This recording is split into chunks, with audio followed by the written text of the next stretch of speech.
All right, I think we are live. So back with another stream, a Dougcast, a Doug stream, whatever you want to call it.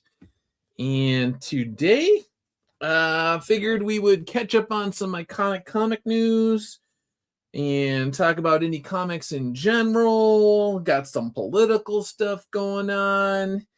And anything that shows up in the chat, we could talk about that as well for the most part. And so, yeah, I figured I would just run through the list. I got a few things here.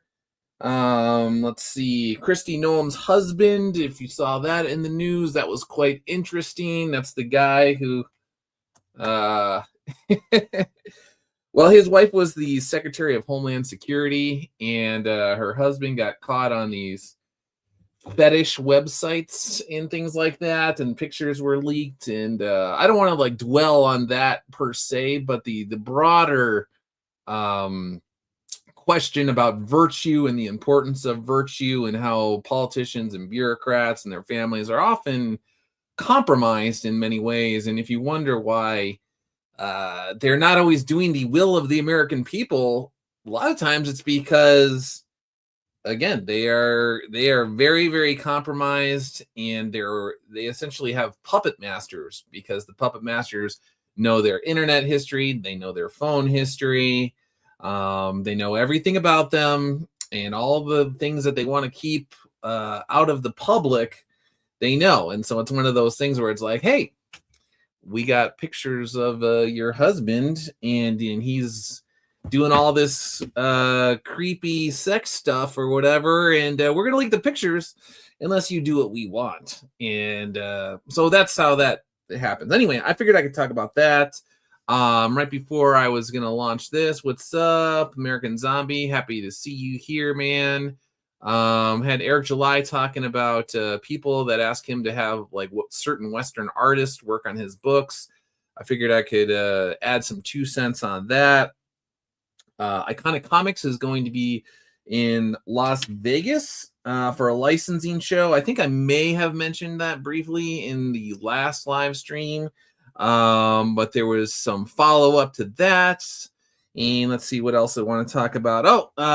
There was our old friends on in CG there, Ethan, our old buddy Ethan, and his buddy Shane were saying that Eric Canetti is not Iconic Comics. And so that was very interesting to show up in my feed. I think it was Student of God who brought that up in my feed.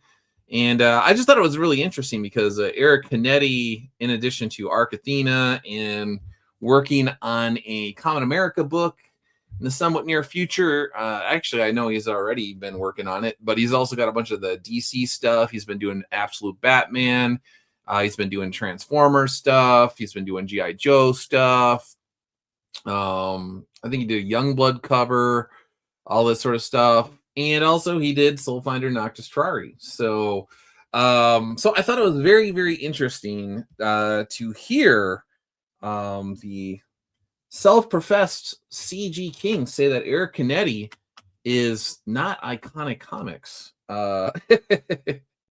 So I figured I could talk about that and a few other things as well. So boom. All right, where do we want to start off here? Do we want to start off with the politics? Do we want to start off with Eric July? We could go in any number of directions here. So I guess we'll start off with this story right here. All right, shocking pictures of Christy Noam's cross-dressing husband flaunting giant fake breasts revealed, sparking grave security questions. Okay, so this is what I was talking about. And my response to this was, politicians and bureaucrats are controlled by puppet masters because their internet history plus phone history is known, plus their emails. They are often compromised and doing exactly what they are told, which is not best for Americans. This is one more reason why virtue matters. So again, if you're this actually leads into the Save America Act, and was it John Thune, the Senate the Senate leader, the Republicans, They went on vacation, and he's always dragging his feet, and he's coming up with excuses why, even though the vast majority of Americans support common sense election legislation and clean bills to fund the government, he's always like, oh, we don't have the votes, and there's parliamentary stuff that needs to be done, and we don't know if we could do it. And he's just always hemming and hawing and finding an excuse not to do what the vast majority, Democrats and Republicans, agree is just a basic thing. Like, you should be able to show that you are an American. You should be able to show like a driver's license and just like proof of American citizenship when you show up to vote, like one person, one vote. So when you say that to most people, they're like, yeah, that makes sense. Everywhere you go, pretty much your entire life, you need to show valid forms of ID for all sorts of things. But for some really wacky, bizarre reason, when it comes to elections, you have people that don't want anything to do with that. And they're like, no, you should just be able to just kind of basically on your honor system, just kind of show up or whatever. And so that's another situation where I believe John Thune is incredibly compromised. I also think how do I say this? He hates President Trump, so that's one thing. But the underlying issue is that Republicans, many, many, many Republicans, are essentially like there's like Coke and Coke Light, and they're like the light version of Democrats, but they just call themselves Republicans. Mr. Grohovac, thanks for tuning in. Mr. Acevedo, thanks for tuning in. Ethereal Dragon, thanks for tuning in. Really appreciate it. So yeah, and then in addition to John Thune, then you could go to the Supreme Court. I saw that they were talking about birthright citizenship today, and there was John Roberts of the Supreme Court, who was essentially saying like just like really just like wacky things. It was brought up essentially that you have industries where you have throngs of people from China that essentially fly to the United States, have children here, and then immediately fly back.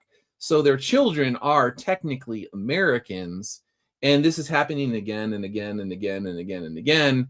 And they're essentially exploiting the system.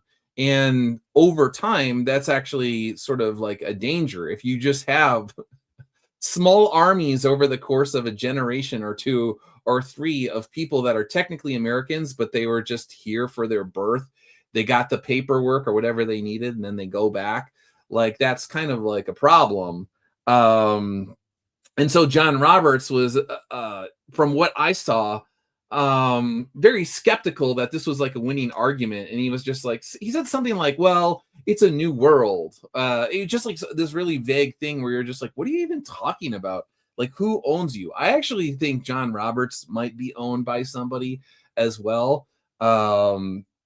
He might be compromised, because if you look at his rulings on various issues, even going back to Obamacare, he was one with Obamacare where he essentially had to intellectually torture himself to figure out why it was constitutional. And then it got into like the difference between what's a tax and what's a fine and all of these sorts of things. But he turned himself into a mental pretzel to make this happen. And you're just like, something's very strange here. Because if you listen to like some of his other comments, it was almost like he just flipped at the last second. It was like someone showed up to his doorstep in the middle of the night and was just like, hey, hello, Roberts. It'd be a real shame if something happened to your family, or if they found out about X, Y, and Z. Those sorts of things. So one second, I'm going to close my door here. You can hear me. Sorry if I disappeared there for a second. I was closing the door so my wife did not hear me streaming. She's trying to do stuff herself. All right, Ethereal Dragon says, so rhinos, VMRE is here. Thanks for tuning in. Ethereal Dragon, Chinese spies. Exactly. when you know for a fact that people are coming here, having children, having them on paper turned into American citizens or declared American citizens, and they just fly them right back to China. something is amiss. Like the system itself is flawed.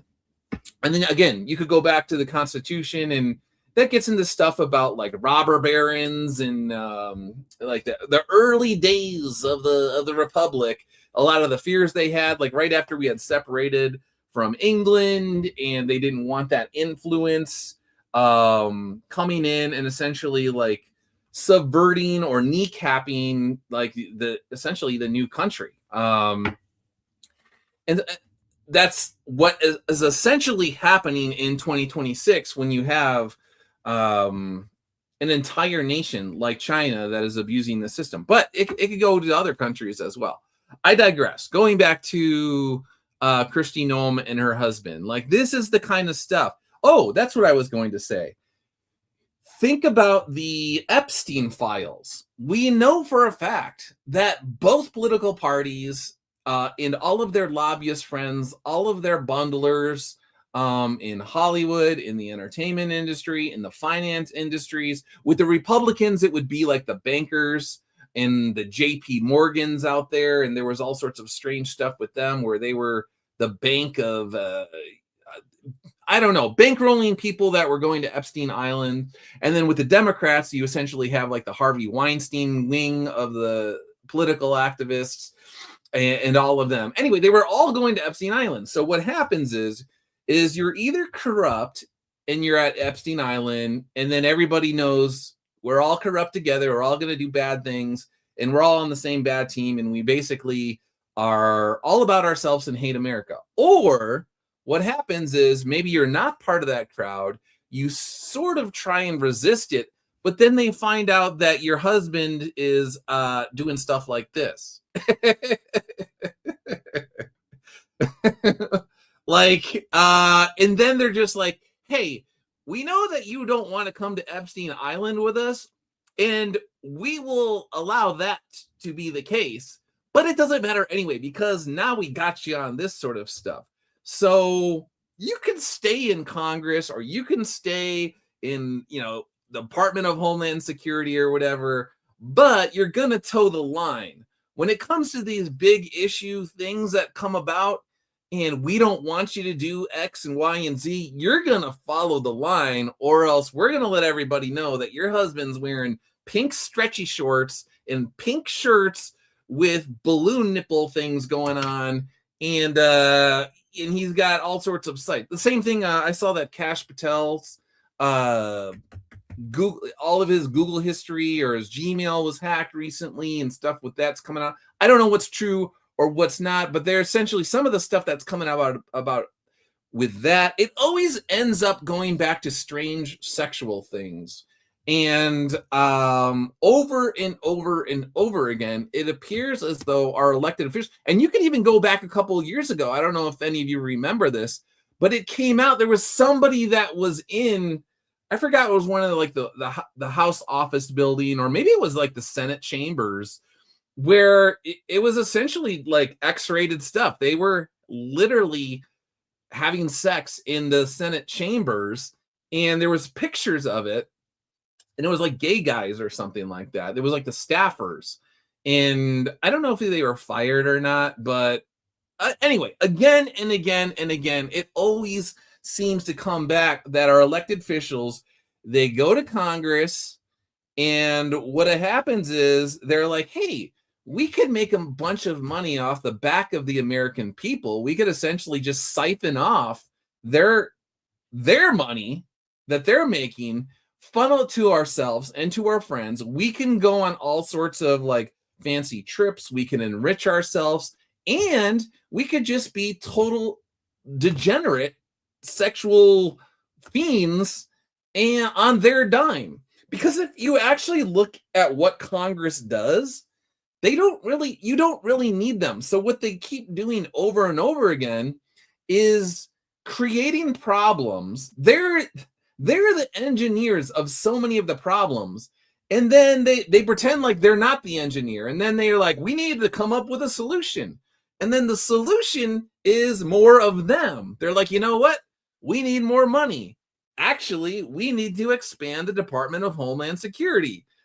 And actually, we need X, Y, and Z. And it's just always more of them.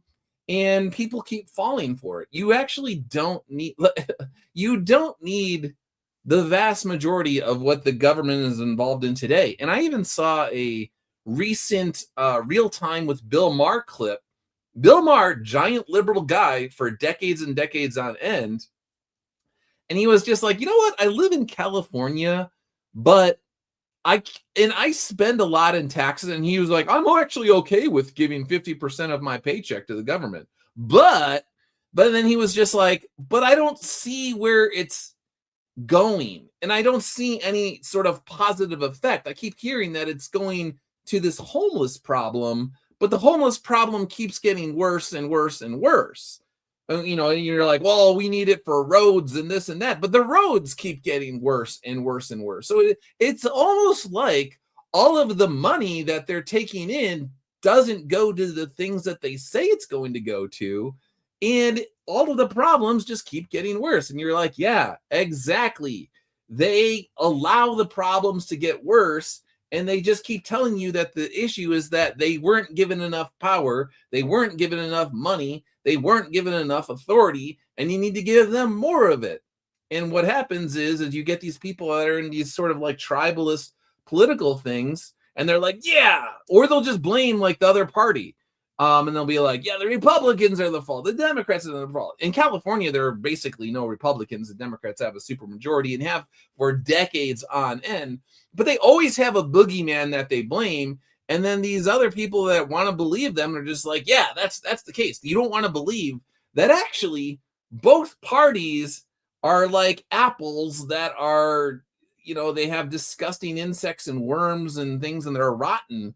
And in my mind, you have the Democrat Party, which is like a completely rotten apple. And then you have the Republican Party, which is also a rotten apple. But it's basically like once you could take one side, the bite is okay. But then the rest of it is all brown and filled with maggots and things like that.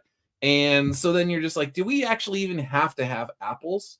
Maybe we don't need these apples. Maybe there's another way. Maybe we don't need to pretend as if one apple is nice and pristine and crispy and one's rotten.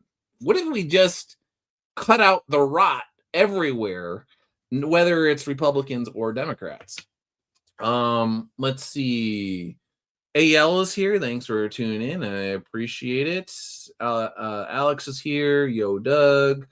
Let's see. I can't figure anyone in politics are.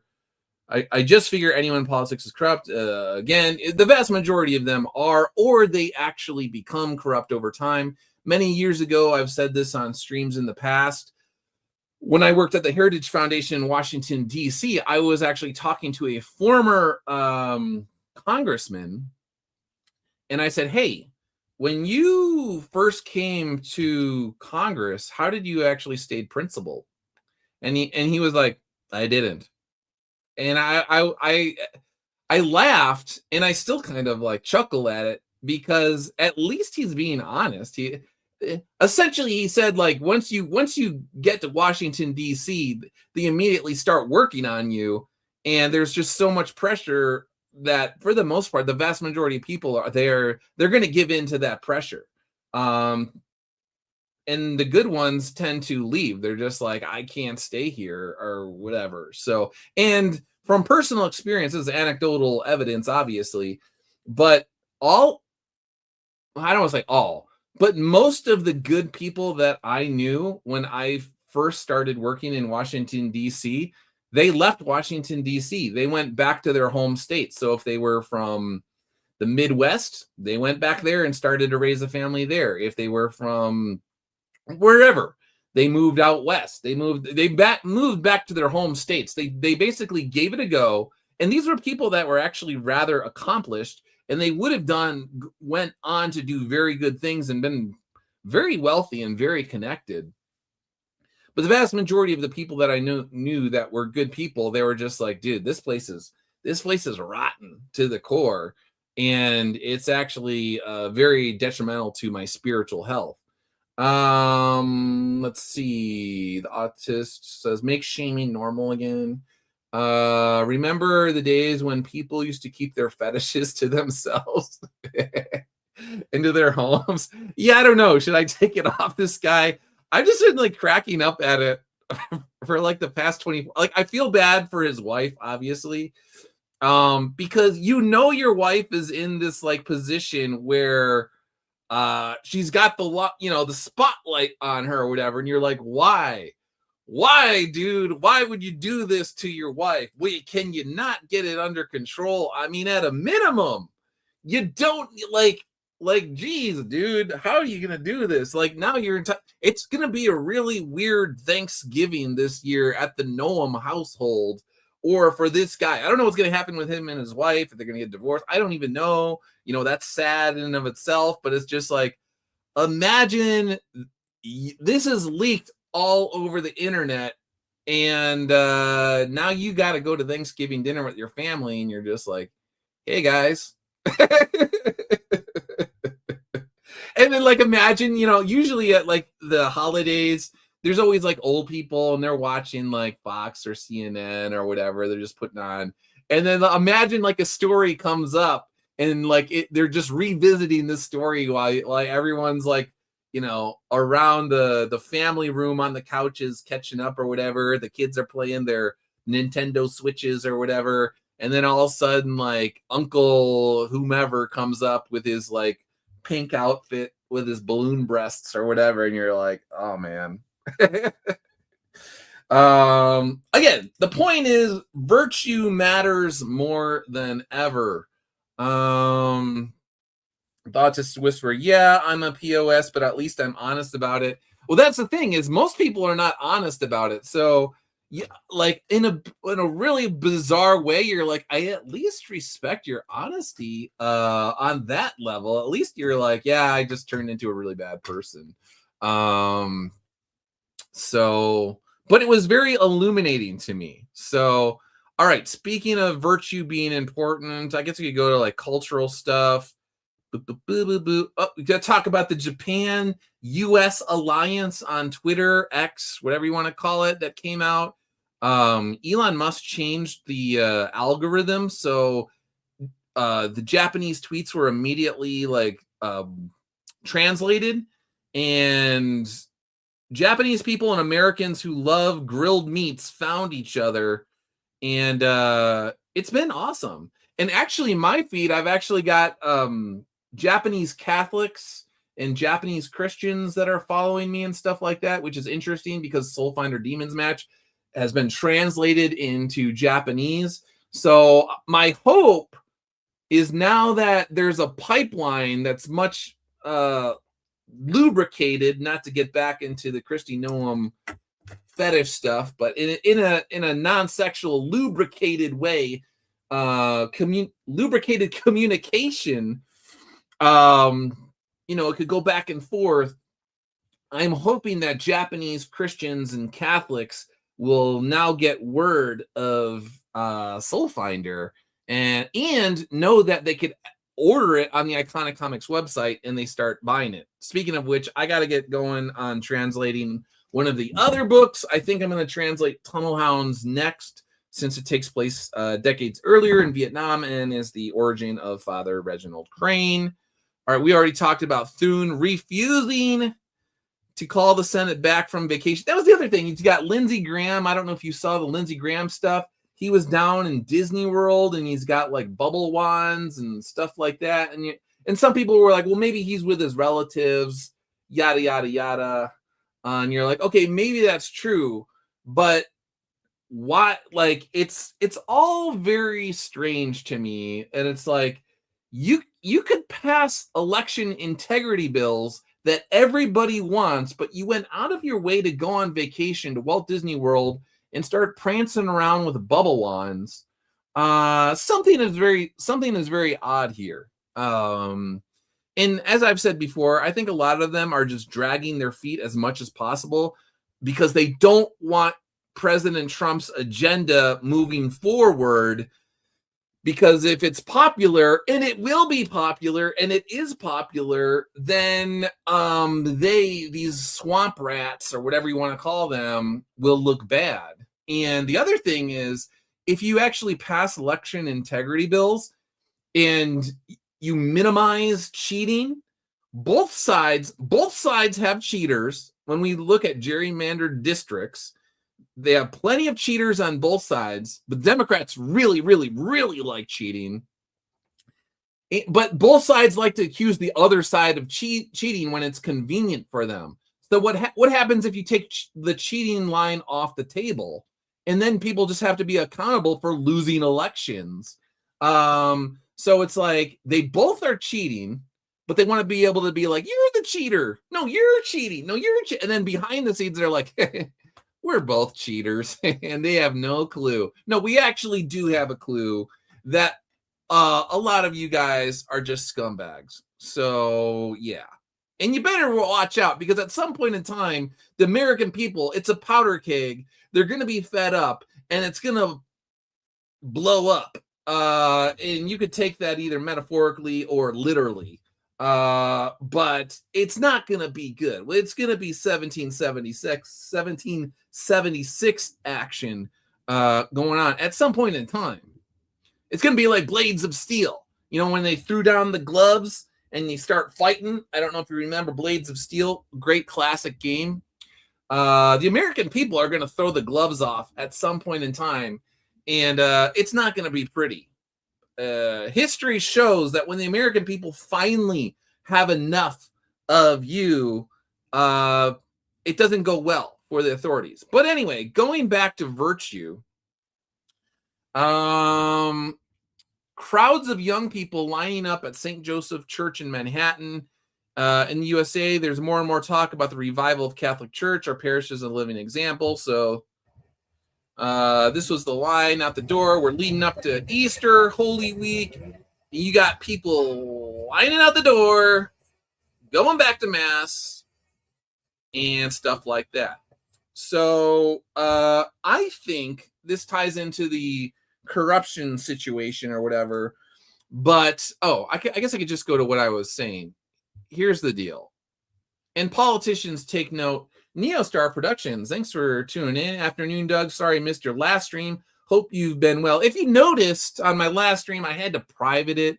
So Twitter X has this thing where if you ever backspace it, it will randomly just go to my DMs.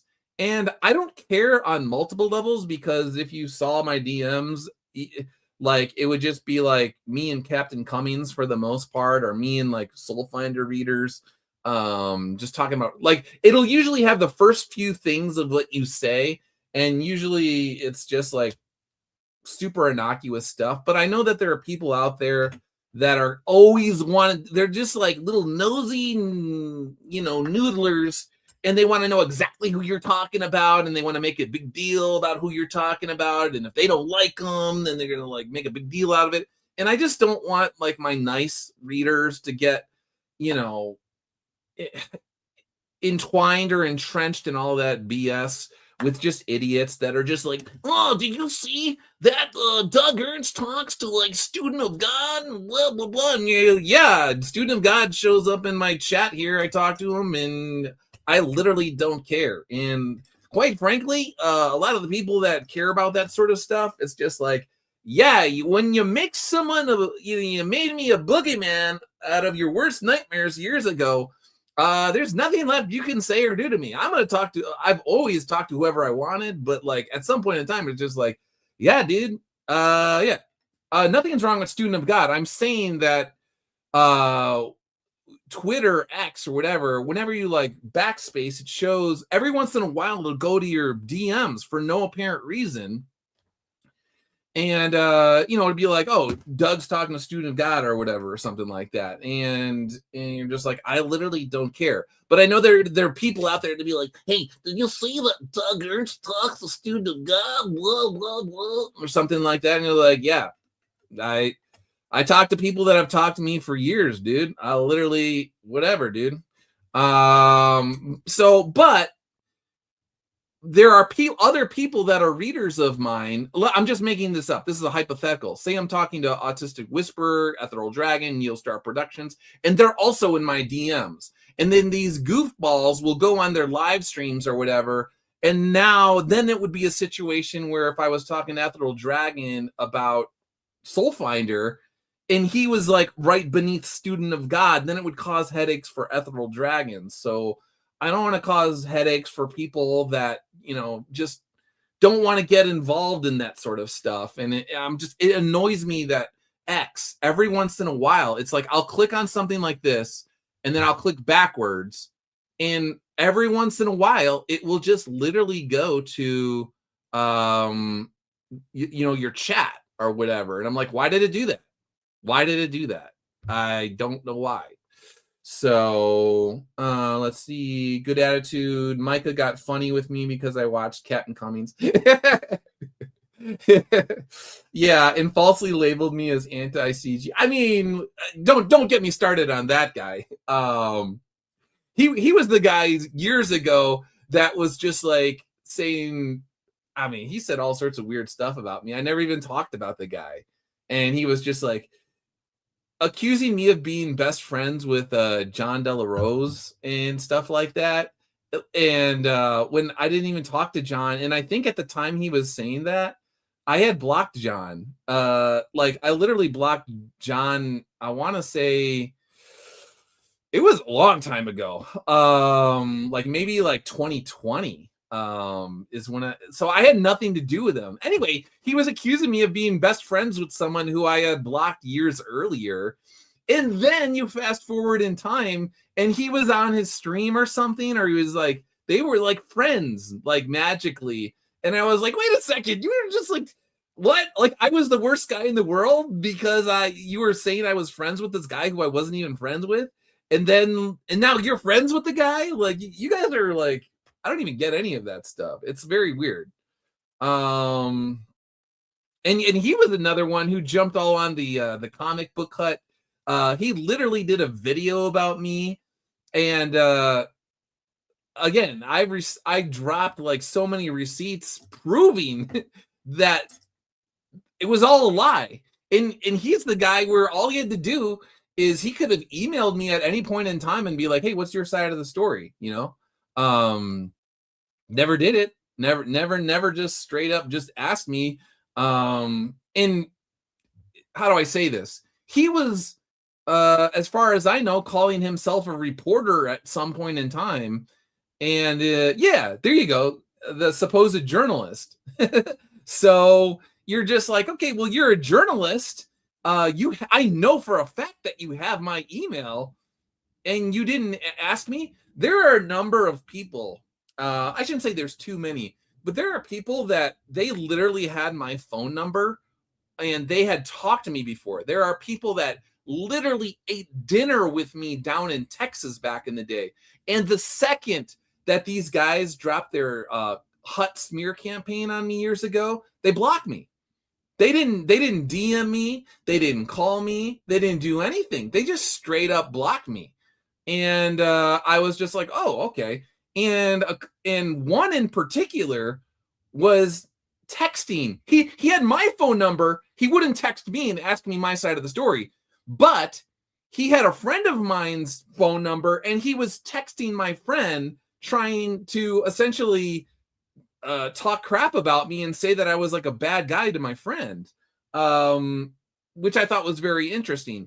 And now, again, fast forward years later, this same guy that was texting my friend, not me, about all this stuff that was proven to be just lies, now he has seen the light. Now, if you go to this guy's feed, he says all the stuff that I said years ago that he talked crap about me. You're just like, oh, I see. But you're not mad enough to just come to me and apologize to me and to be like, hey, Doug, I'm sorry I didn't reach out to you and ask you your side of the story. Hey, Doug, I know that I was talking crap about you to all your friends about this stuff that turned out to be a lie because I believed the worst possible interpretation about you when a proven liar was lying about you. Like, I'm sorry about that. No, I can't do that. I'm just going to pretend like that never happened. So there's a lot of guys in indie comics like that. Dave is here. It's very, very weird. Yeah. So anyway, yeah, go back to the Micah thing. I never talked about the guy. I didn't have anything. I didn't have any beef with the guy whatsoever. And oh, that was the thing. When he did his little hut interview, I should one day I should like actually show the email exchanges. What was he gonna say? He was like, "Yeah, Doug Ernst sent me this, nasty email." Like he was basically saying I was. The thing is he used to go on streams and he would allude to me trying to like be in some conspiracy against the Brightwisers and all of this sort of stuff. And he was like dog whistling, basically. He'd be like, "Yeah, and we know, blah, blah, blah, blah." And so he was essentially, in so many words, letting the world know that Doug Ernst was behind. He was trying to destroy the Brightwisers, like saying it without saying it. So I reached out to him and I emailed him directly, and I was like, "Hey, dude, you got a problem with me? If you could just talk to me directly, you could just ask me. If you think that I'm involved in something, why don't you? Again, you're the journalist. Why don't you ask me a question as a journalist and let me answer it instead of doing all of this like, cloak and daggery, like, ooh, blah, blah, blah, blah, blah." And I know for a fact that he was going around to other people and sending them DMs talking about me and saying weird stuff with the Brightwisers and stuff like that. So yeah. How do I know that? Because the people he was talking to let me know. So, but I digressed. Let's see. Mr. Grahovac says, "LOL. Ethereal Dragon still salty over Red Rooster." Like I said, it was one of those things where, like, even back in the day, I was just like, "Do you guys understand that Mitch is completely capable of destroying his own company? He does not need me to do anything for his company to implode upon himself, because he's perfectly capable of doing that on his own." And that's exactly what happened. So, yeah. Anyway, back to the church thing and the resurgence of people heading back to Mass, and if you're not Catholic, heading back to church services. So my response to that was, when systems all around us are collapsing and political institutions of secular men are rotten to the core, again, think about the Epstein documents, think about the Christy Noam thing, think about John Thune, all of these people. People will look for what has stood the test of time, and it's no surprise they are drawn to the Eucharist because it is real. Similarly, when citizens are surrounded by violent anti-life ideologies, it stands to reason they would run to the source of all life, God. It is rational to look for your heavenly Father when it is obvious your earthly leaders have given themselves over to the inhabitants of hell. Christ is sought because there is no longer the ability to deny the spirit of the Antichrist in our midst.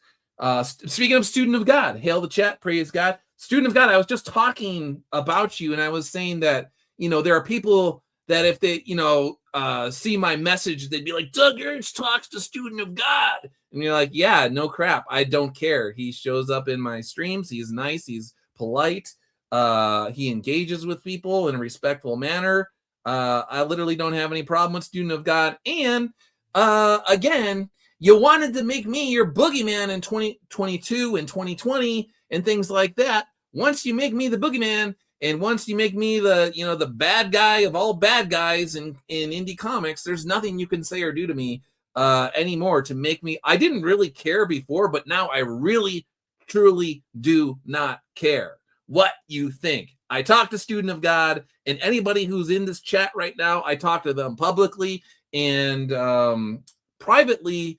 I've actually curtailed what I'll talk about privately, just because my DMs were weaponized. But for the most part, if people say something that is, public knowledge, I don't mind commenting on that too much. So anyway, the point is, if you're wondering why people are heading back to churches, you just have to look at the Epstein documents. When you realize that the people that are governing you are, one, they're not even really governing, they're just stealing from you.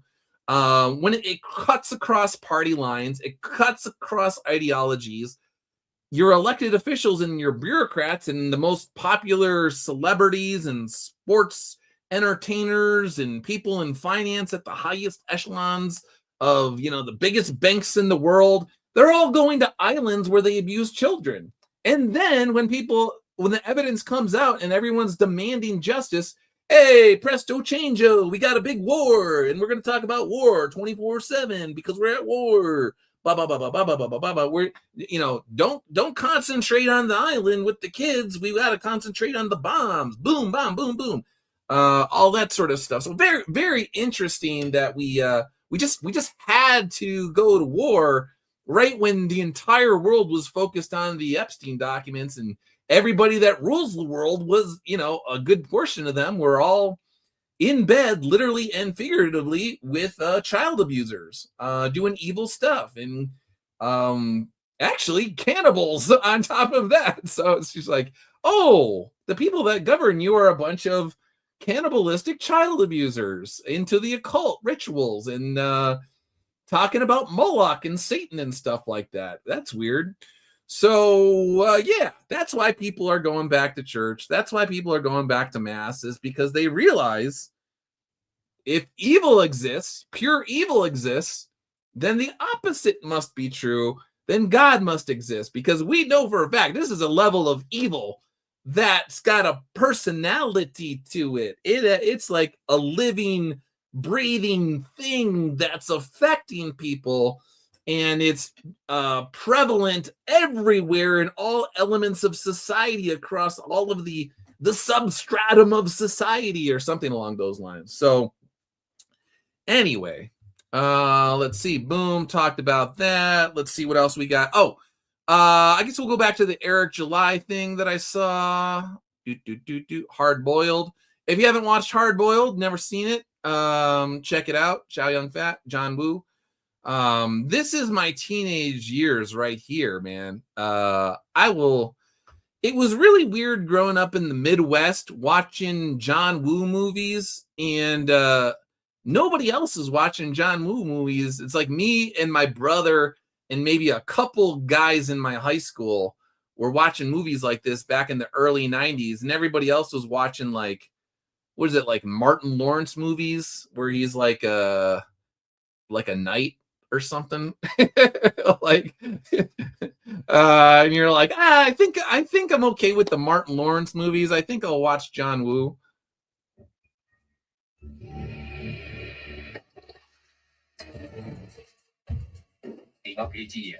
This opening scene, again, if you haven't watched Hard Boiled, the opening scene to Hard Boiled is one of the greatest opening scenes you will ever see in cinema.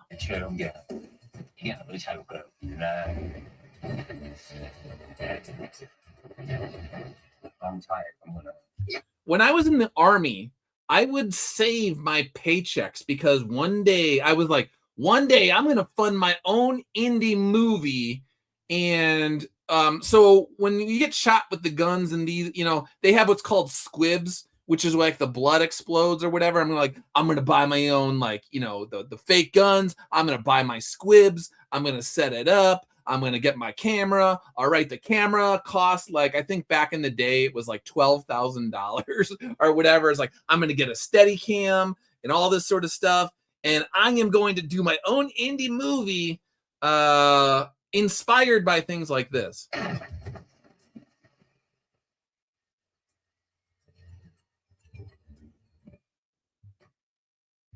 In that scene right there, like, when I was a kid and I was a teenager, I was just like, dude, he rolled through flour. He was covered all in white. And then he shot the guy. And then the red blood splattered all over his face and was like all artistic and stuff, because it's like, it's all white, but then the red or whatever. So I know that's all like super cheesy or whatever. But as a teenager, to see that, I was just like, oh man, I got to figure out a way to make a scene that is as sort of like artistic, but it's violent and blah, blah, blah, all sort of stuff. Great movie. The whole motive now.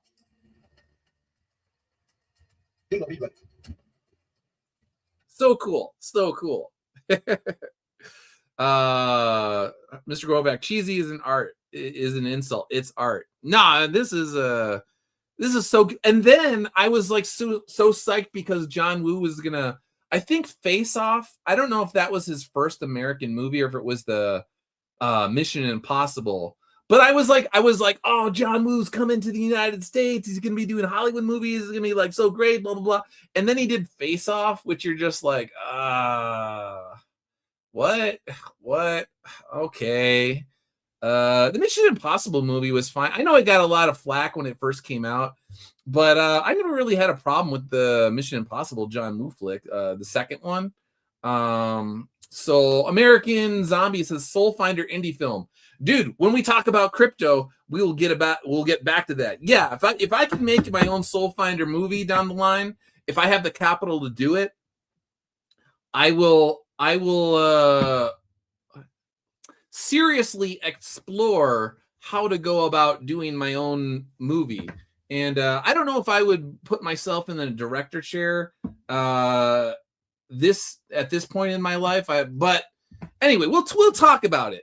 I said before, I have a 5-year plan to completely escape the financial gravitational pull of constraints on Soul Finder. I'm 1 year into it, and I am more confident than ever that we are going to break through the atmosphere. I don't know the exact date, but I think we're going to get there. We'll see. I could be wrong, but I don't think I'm wrong. It's just a matter of when at this point in time. And I'll talk about that when we talk about the crypto stuff. Mr. X, thanks for tuning in. We're just talking about Chow Yun-fat, John Woo. We're talking about Kristi Noem's husband and his weird fetishes. I feel bad laughing about it. I'm just like, how did this guy why? You knew your wife was in a position where this was going to get out. It was going to go everywhere. Dude, actually, that's actually a good subject in terms of lust and vices. And when you give yourself over to certain spirits, I mean, you lose self-control. The more that you sort of engage in these stuff and you give yourself over to, this guy had to know when he's registering on these fetish websites, when he's buying the clothes, when he's shoving balloons up his chest and he's filming himself, he must know that there is a possibility that somehow, some way, it's going to get out. Either someone's monitoring his computer or his email, or the person on the other end is going to recognize him. They're going to put 2 and 2 together, and they're going to ruin his life and his wife's life and his family's life, or they're going to use it as blackmail material against him. But again, the more that you give yourself over to this stuff, you don't have the self-control, and it's like nothing else matters. It's just like a drug. And actually, if you've ever looked into it, I'm not even saying this from a religious point of view. Look into the brain chemistry that changes as people watch pornography and things like that. It literally changes brain chemistry. It changes like neural pathways and stuff like that. It's essentially, in many ways, just like doing drugs. And if you ever watched people, that's the thing. I would not be surprised if this guy started off on something tame that was like he was kind of sort of into. And just like a drug, it's like you need a harder drug, then a harder drug, then a harder drug, then a harder drug. When it comes to this sort of stuff, you're like, oh, I like this. And then you don't get the same dopamine hits as before. It doesn't really hit the same way. So you need something that's more concentrated, or like just a more intensity. And before you know it, all of a sudden you're on a cam like this guy, shoving balloons up your chest on a weird cam in a pink outfit and ruining your wife's life. So anyway, look into the effects of pornography on brain chemistry. If you're not religious, if you're a secular guy, if you're agnostic, if you're atheist, you don't need, like, first just look at it from the detrimental effects to how it changes your brain physically and all of that sort of stuff. And that alone should get you to be like, oh, This is dangerous. You're playing with fire when you go down this road. So, the weird balloon guy. Yeah, no, it's very, very strange. All right, so Eric, we'll switch over to comics here. Student of God, I want to hear you talk about that. What Google said about crypto being unlocked by you're talking about the by computers in 2030, quantum proofing the computers. So yeah, we'll get to Bitcoin and crypto and quantum proofing and all of that sort of stuff. So if you want to know, you know what, I don't like to like discuss all the things that I'm into specifically, but the crypto that I am into is specifically designed to be quantum resistant and quantum proof. So I am not a Bitcoin guy. I'm how do I say this? Many, many years ago, I lived in a house with a guy who worked for NASA, and he was a very brilliant man. And I worked with some other guys that were into IT, and they were very smart guys as well. And they were mining Bitcoin in the house that I rented out a room out of their house. They were very nice guys. They were Baptist guys. So I was like the zoo animal. I was the Catholic guy in a house full of Baptist guys. And all of these guys were mining Bitcoin. And the guy who worked for NASA, he's an engineer. They're probably like, I don't even know. I don't know for sure. You know, like, I wouldn't be shocked if they were definitely millionaires, but perhaps billionaires. I don't even know. I wouldn't be shocked if the NASA guy was a billionaire.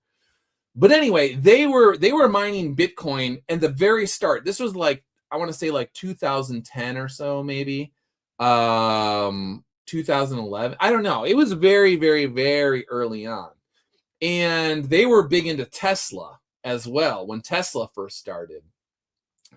And I was super poor working in DC, and how do I say this? And I was like, crap, do I work with these guys? I really liked Bitcoin in theory, and I liked cryptocurrency in theory. But I was like, all right, I got $3,000, and I could either spend it to just mine Bitcoin and put together my own computers and all this sort of stuff, or I can buy a rowing machine.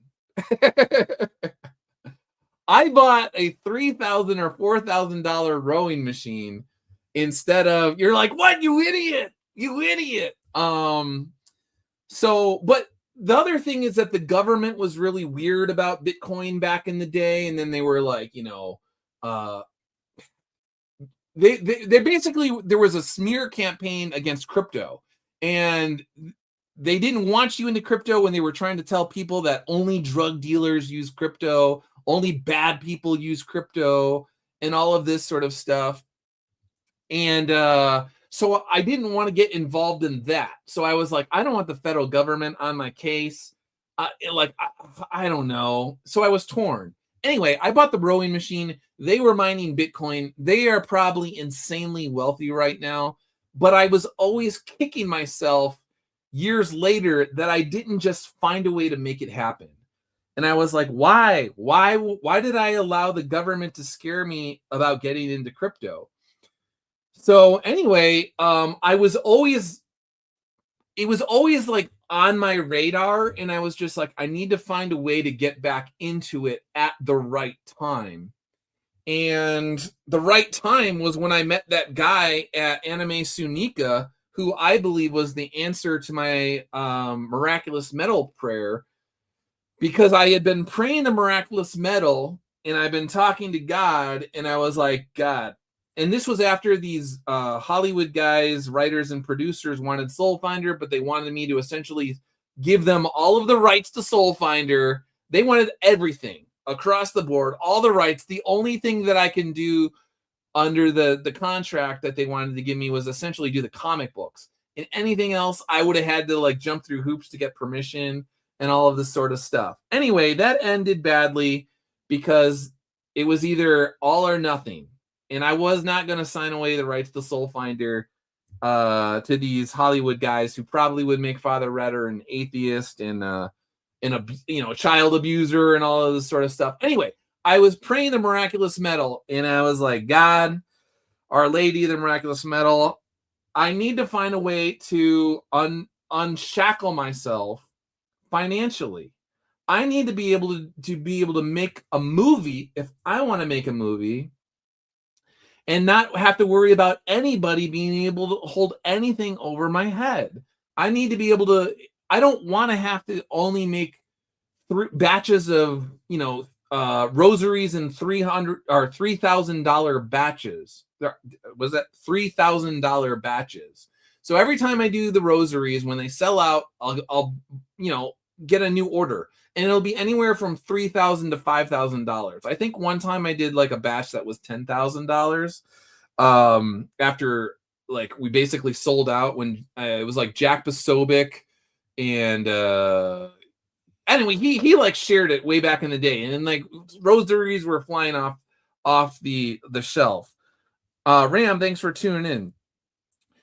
So Ram, whoa, I didn't know this story about Hollywood. Wow. You know what? Now I'll give some details. This is something I have never said before.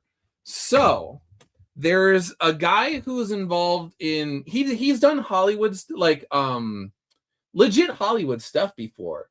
And he reached out to me, and Timothy Lim has never shared this story, and Mark Pellegrini has never shared this story.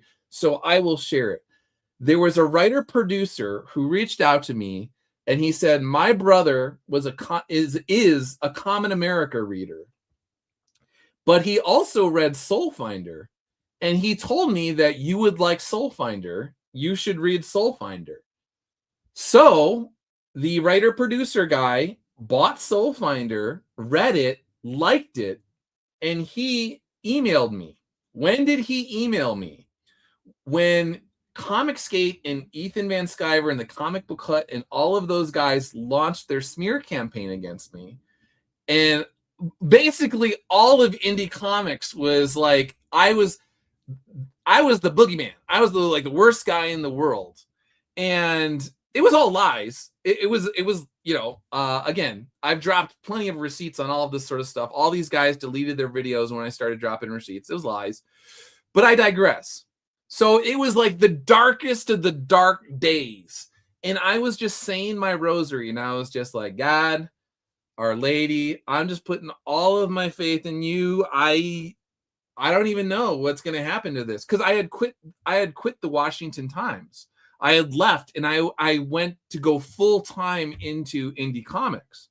So as soon as I leave the newspaper and essentially leave Washington, D.C. to go full time into indie comics, these guys, and I had just spent roughly $100,000 doing soft covers, hardcover variants, rosaries, all of that on Soul Finder Black Tide. So I had spent a massive amount of money going all in on indie comics. I literally left my job. My wife, God bless my wife, had total faith in me to be able to do this. I leave. These guys launched this giant smear campaign against me. Everybody's saying I'm like the worst person in the world and all of this sort of stuff. When all I did was answer questions honestly, and also answer my own readers honestly when they asked me questions. And also on top of that, when a guy came to me and said his mom died and she's Catholic and he didn't have money to properly bury her, I gave him some money so he would be able to do that. And that was weaponized against me and turned into like quote unquote bribe money, which makes no sense. But I digress. They were dark days. We'll just put it that way. And in the darkest of dark days, this writer-producer reaches out to me and he says, again, my brother reads Common America. He loves Common America. And he told me to read Soul Finder. And he said, I would like Soul Finder. I do like Soul Finder. In fact, I like Soul Finder so much that I want to find a way to turn this into a television show or a movie. And so this was in 2022. And that started, I went down to Texas. I met this guy when I was at Bell County Comic Con. I met him and we spoke for a long time over dinner, or actually drinks. We went to a bar and we were speaking for a long time over that. And he literally came to Bell County Comic Con and checked out the Iconic booth. And it was a whole long series of events. But anyway, it culminated in them wanting the rights to Soul Finder. It was like him, his buddy, and another guy that is tied to an action franchise that you would know by name, who's one of the producers involved in a very, very popular movie franchise with a guy who's quite cool, and he's got guns, and he knows how to use guns. We'll just put it that way. Anyway, so they wanted the full rights. I ended up getting a very cool IP lawyer through a friend at Iconic Comics. And I think that they thought that I was just this dumb rube from Reno, Nevada, or Missoula, Montana, and I would like do backflips to do anything to have a television show or a movie with Soul Finder. But what they didn't understand is that I have very smart friends and I'm not a dumb rube. I'm not a genius by any means. I don't, but I'm not a stupid person either. So I got a really cool IP lawyer who's done work with Hollywood, and she knows her stuff. And she looked over the contract and was like, dude, these guys are trying to take you to the cleaners. Like they think that, they're just, this is crazy. So I told the guys, I was like, hey, I got so-and-so that she's my lawyer. She's going to look at it. And they were like, oh. They were basically like, oh crap.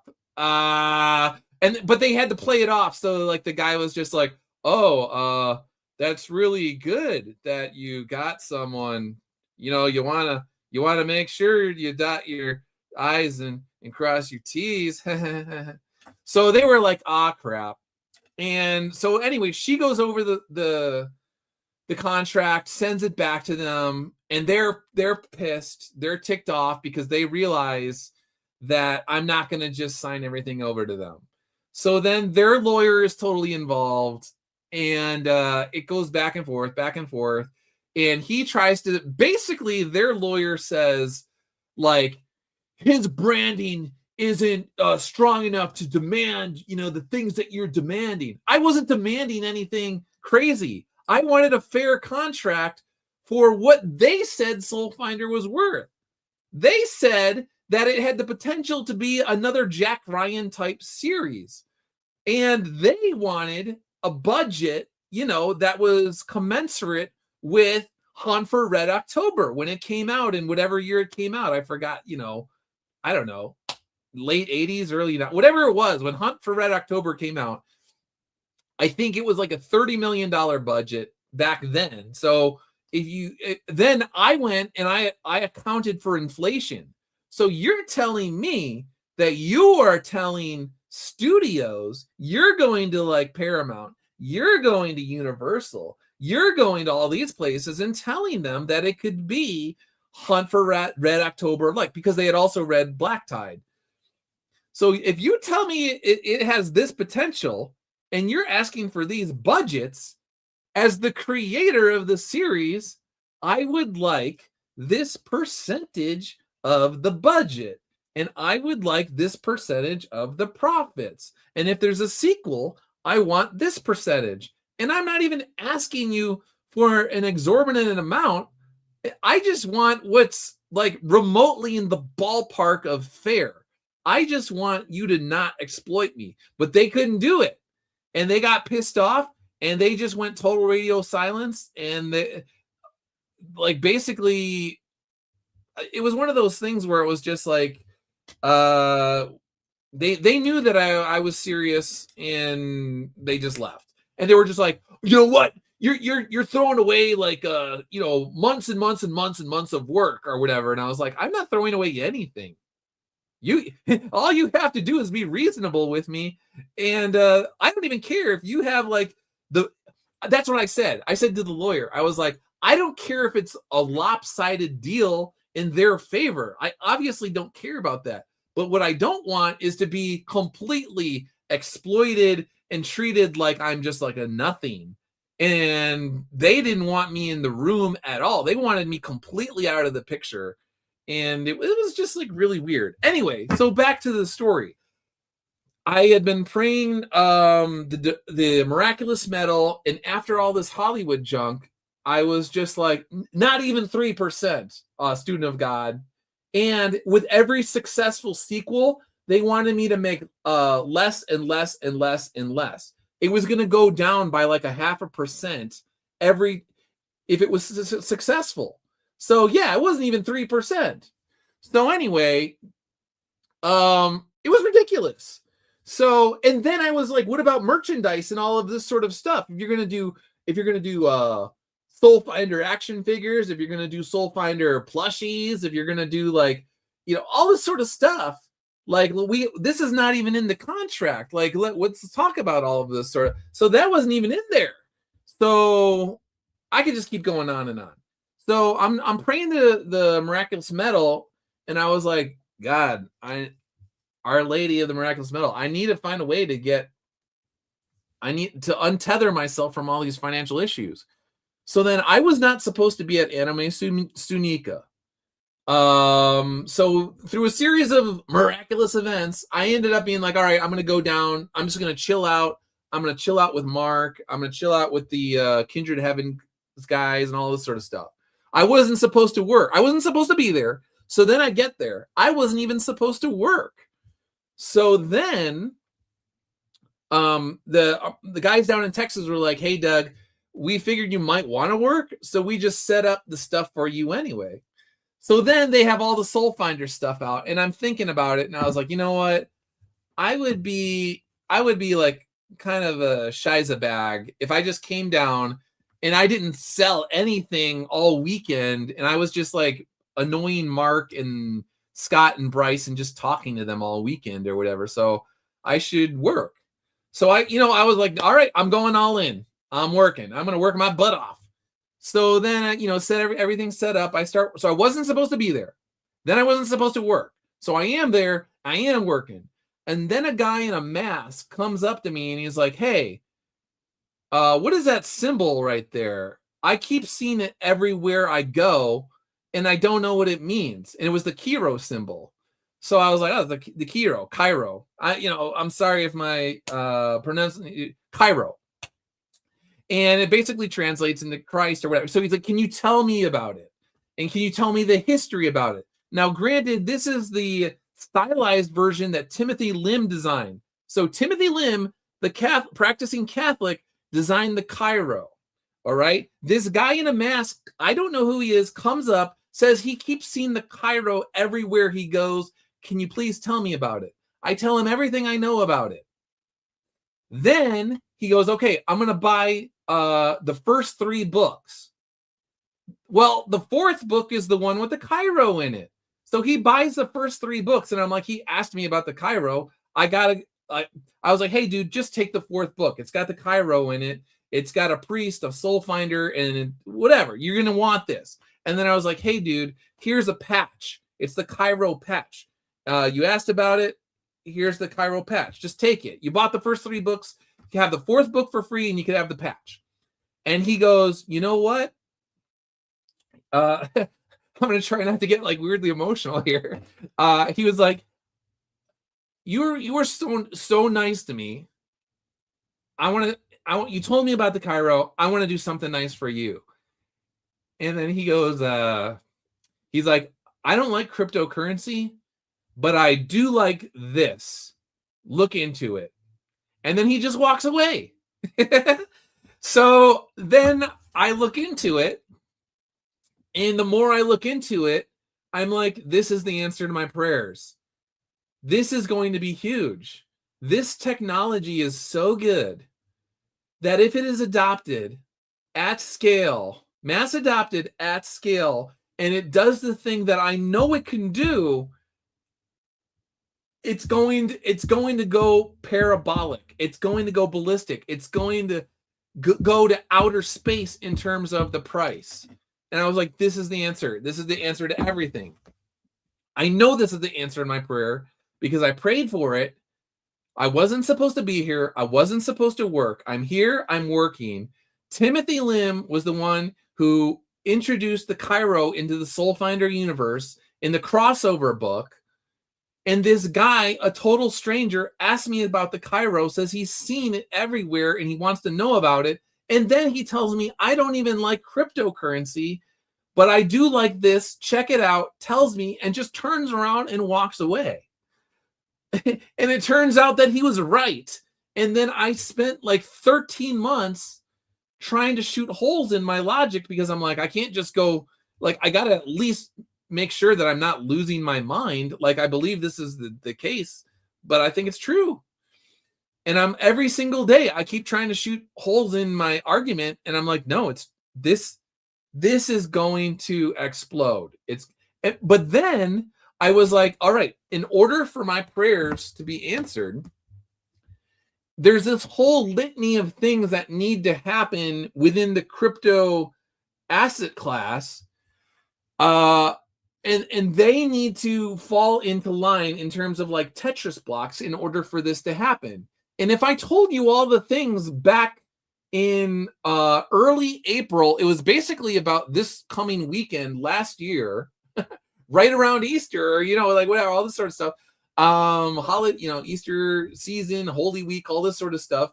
If I told you all the things that had to fall into place, you would have been like, Doug, I think you're crazy, man.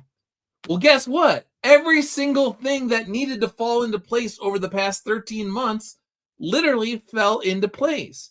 And now we are on the cusp of the Clarity Act being passed into law. And that's, as far as I'm concerned, essentially the final Tetris block. Once that falls into the place, again, I don't know exactly what's going to happen afterward, but trillions upon trillions upon trillions upon trillions of dollars are going to flow into the crypto market. The crypto market right now is roughly I think it's like 2.5 to 2.7 trillion dollars. That's nothing. But the federal government alone in Wall Street and all of this sort of stuff, essentially there's $100 trillion or more that is capable of being transferred from traditional finance into distributed ledger technology and the blockchain. So imagine, if you will, that if you were invested into the proper technology at a market of $2.7 trillion and then $100 trillion over the next 5 years flows into that market, and you had the technology that was the equivalent of Google and Amazon at the advent of the internet, you would be insanely wealthy, and you would be able to do Soul Finder movies, not just indie movies. You'd be able to do a big blockbuster budget. You'd be able to do anything you wanted. And I believe my prayers were answered. I will keep you updated, but I believe that's the case. So anyway, that's the story now. There was a Hollywood writer, producer, and his friend, and they have friends that actually have worked on franchise movies. And the one key guy, his brother read Common America, and the Common America reader told him to read Soul Finder. And the writer-producer read Soul Finder, and he agreed with his brother that it was a good story and worthy of being turned into a television show or a movie. But unfortunately, they wanted all of the rights, and they wanted me out of every single room, and I had to essentially sign it over. I looked at it like a Faustian bargain. I looked at it like Satan. Hollywood and Satan were like, Doug, it's right here. All you got to do is give up the rights to Soul Finder, and whatever. And will you sell your soul? Pun intended, I guess, or no pun intended, I don't know. To just be able to say that there was a Soul Finder TV show or movie, would you sell your soul for it?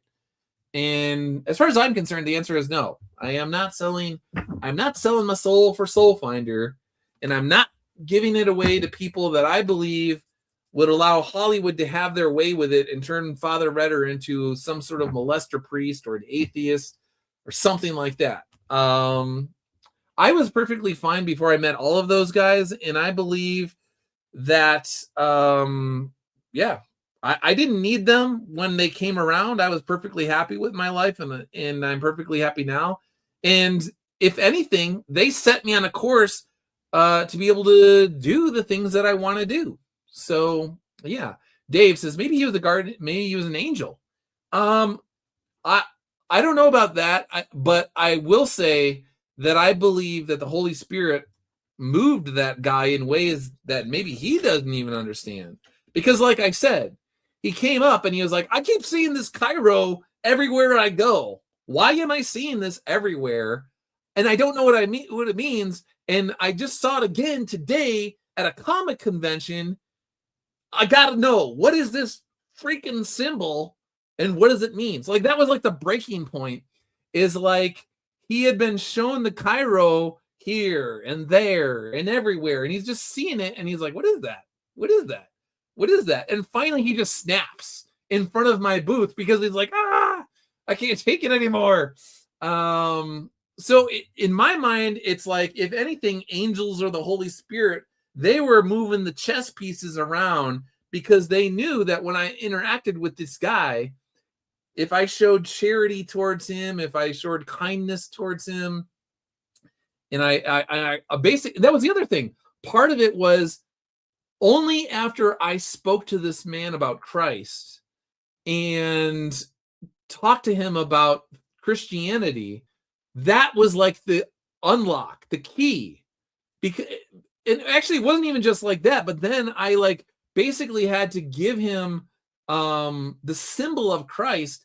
I gave it to him for, like, he bought the other books, but he didn't buy for, he didn't know. Maybe he didn't know. I don't know. No, but he bought the 3 books, but not with the Cairo. So not only did I have to talk to him about Christ and Christianity and the history and all this sort of stuff, but then on top of that, I had to give him the symbol of Christ for free. And once I gave that to him, then in return, he was like, I don't even like cryptocurrency, but dude, look into this. So it's like, how are all these things coming together in ways where you're just like, I'm pretty sure in my mind, there's no way that like, it's so obvious to me that there's a supernatural element involved. But again, we'll see. I don't know. Neostar, hopefully my own financial plans pay off. I'd love to be able to do comics full time or to produce merch. Yeah, man, and hopefully it pays off as well. All right. So I guess since we're talking about crypto, I could go down to that story as well.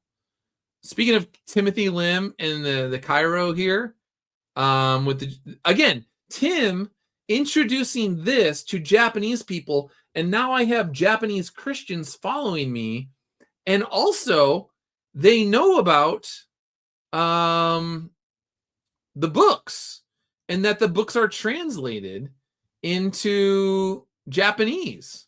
So where was it? Did I not share it? Here we go.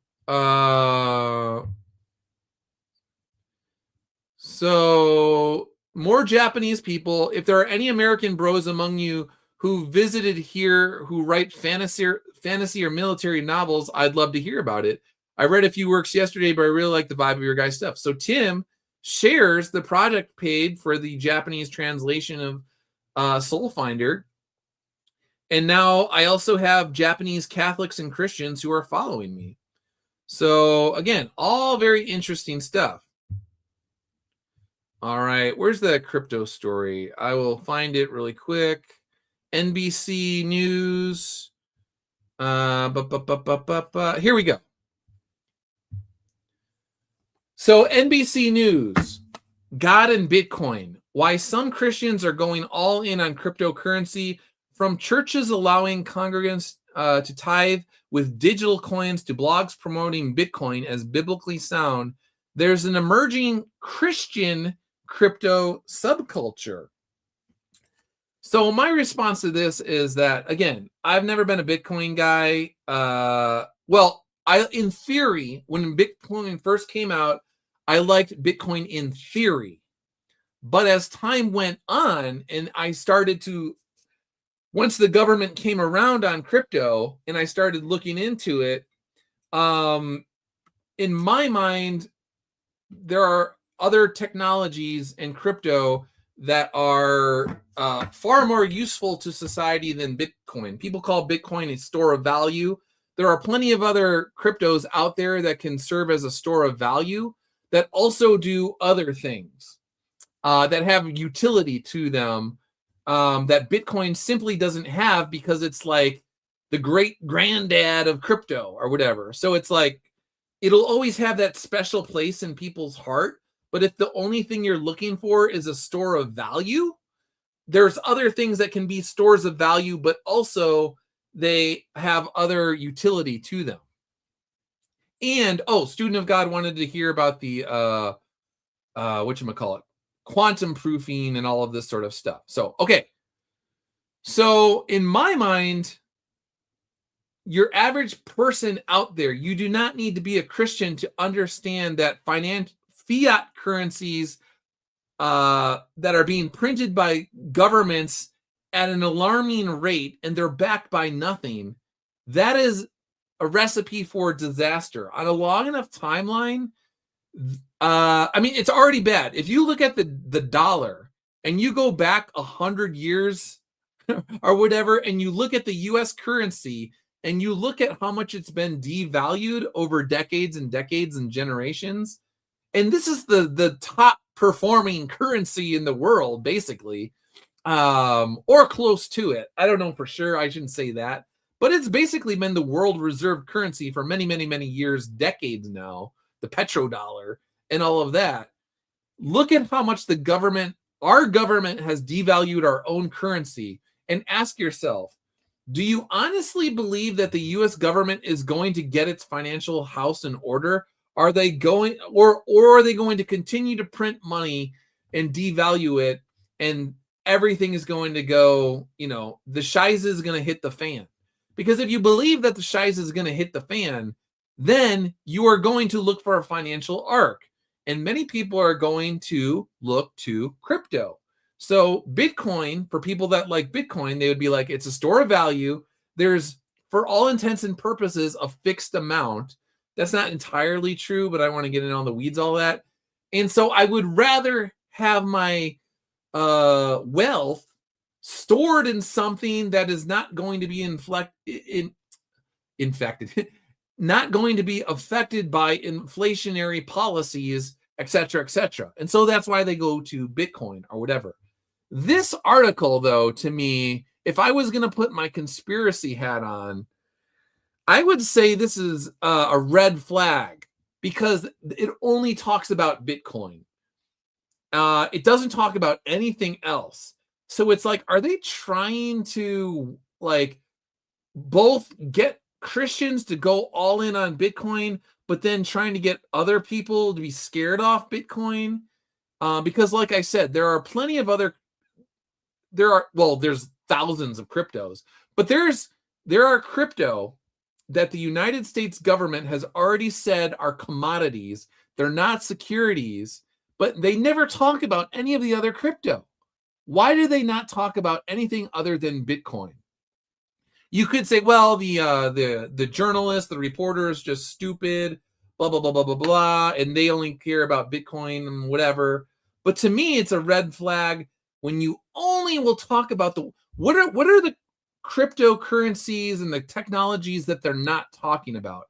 I think whenever they're trying to direct your attention one way, you need to look the other direction.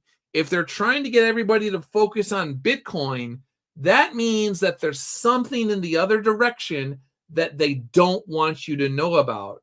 And in particular, I believe that they don't want you to know about certain crypto because they are accumulating their quote unquote bag on the cheap because they know it's going to explode. So they want everybody to look at crypto and Bitcoin, which is like trading at something like 69, 70,000 per Bitcoin, because they know the return on investment on Bitcoin is not going to be nearly as well as astronomical as the other crypto that they don't want you to look at.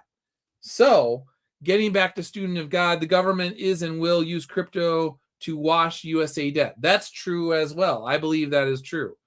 So, that's another thing where Russia came out and they were like, hey, I'm pretty sure that the US is going to finagle crypto in a way where they could basically offload their debt onto the rest of the world. And they're going to rug pull the rest of the world on their US debt. And I'm like, ding, ding, ding. That's actually a really good observation, because I'm pretty sure that the Trump administration and the Trump family would be like, hey, what if we rug pulled the entire world and we were essentially wiped US debt by offloading it to all of them? So what you do is you accumulate a bunch of crypto that's cheap, that you know is going to explode. You get everybody focused on Bitcoin. And then when the US government has a certain amount of crypto that you know is going to go insane, then you could essentially, pull back or roll back the US debt while the rest of the world gets into stable coins that are backed by US dollars and tied to US treasuries and all of those sorts of things. So that gets into the weeds on all sorts of stuff, but there's all sorts of crazy stuff at play in terms of crypto. And my point is I don't make the rules. I just know how the world works.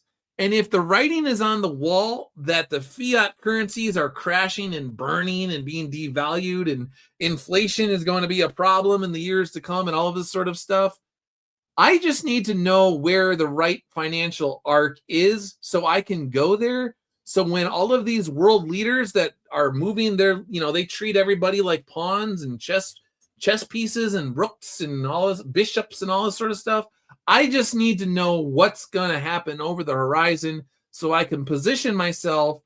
So all of these Epstein Island people that are, behind the scenes, they're positioning themselves too, because they want to be in power for generations to come. So you need to know what all of the Epstein Island people are doing to keep themselves in power, what they don't want you to know about. And I want to get in on the ground. This is the other thing I told God. When I'm praying my miraculous medal, I was like, God, if this works out and I am able to secure an insane amount of capital, I am going to basically use it to go to war with all of these evil people who are in power, who are corrupt, who are going to crazy islands and doing stuff.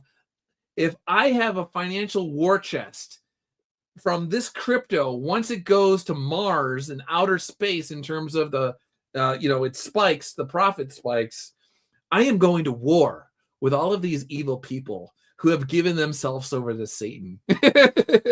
I am going to make a cathedral in Nevada that is just gigantic.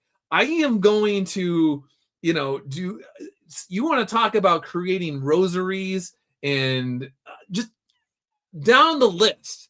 I basically just told God, I am going to be a thorn in the side of all of the people that are evil and corrupt and whatever. So we'll see how it goes. But I'm pretty sure that it's all playing out according to plan. You want us to talk about evil? You got the Sacred Heart of Jesus right here. These guys know it's the Sacred Heart, and they replaced the Sacred Heart of Jesus with the Bitcoin symbol. Now ask yourself, if this was any other religion, if this was Islam, Would they do that? First of all, they wouldn't even draw Muhammad on top of that. But if they did draw Muhammad, would they replace Muhammad's heart or whatever and do something where they just put the Bitcoin symbol over it? Or ask yourself, it was like, if it was like Jewish or something like that, would they do that to whatever? Just go down the list. Some rabbi or whatever? No, they wouldn't. But they know it's Christians, they know it's Christ, and so they will always do blasphemous stuff because they know Christians will just essentially, well, they're not. I got to be careful what I say here. They know that Christians are much more inclined to quote unquote turn the other cheek and all of this sort of stuff, and they will take a lot of abuse that other religions will, act like total psychopaths over. So again, because it's Easter season, it's Holy Week. It's like when you have a savior. An innocent, the most innocent man who ever lived, who was executed and tortured in grotesque in ways, unimaginable ways for humanity. They know that Christians will take their floggings, take their scourgings. But I digress. All right. So what else we got here? Japanese and Americans enjoying themselves on Twitter. Already talked about that. Elon Musk, thank you so much for introducing Japanese Twitter to US Twitter in terms of all of the grilled meats and all of that sort of stuff. Speaking of evil people, death cults, who talk about this woman goes in for back pain in Canada, and then they're just like, hey, do you ever think about taking a dirt nap? That's like the new thing that they have up in Canada and a lot of these other countries. They've given themselves over to a spirit of death. All of these people that are just all gung-ho, they love abortion. They just want abortions all over the place. They want abortion parties. Now that it's like they got death on their mind as it pertains to unborn children, but they're like, no, that's not good enough. We need more death. And so now their thing is, if you're an adult, it's older people, but actually they're not even that old. A lot of times they're just like in their like early 60s or whatever. You go in for back pain or something, and you got these doctors that are like, hey, wouldn't it be great if you were dead? Did you ever think about that? And all this sort of stuff. Speaking of evil, so these are the people that I want to go to war against, spiritually go to war against in the future. And if it ever comes down to, somebody, the guy who talks to me in Panera was just like, he's not even Catholic. And he's like, I think the Pope should just declare like another crusade. I think that needs to happen. And I don't want to get into all of that sort of stuff, but it's just like, if it ever came down to it, so a lot of these people are just straight up evil. And, who knows how things are going to turn out down the road. Let's see. We talked about, were we going to talk about the Eric Canetti thing?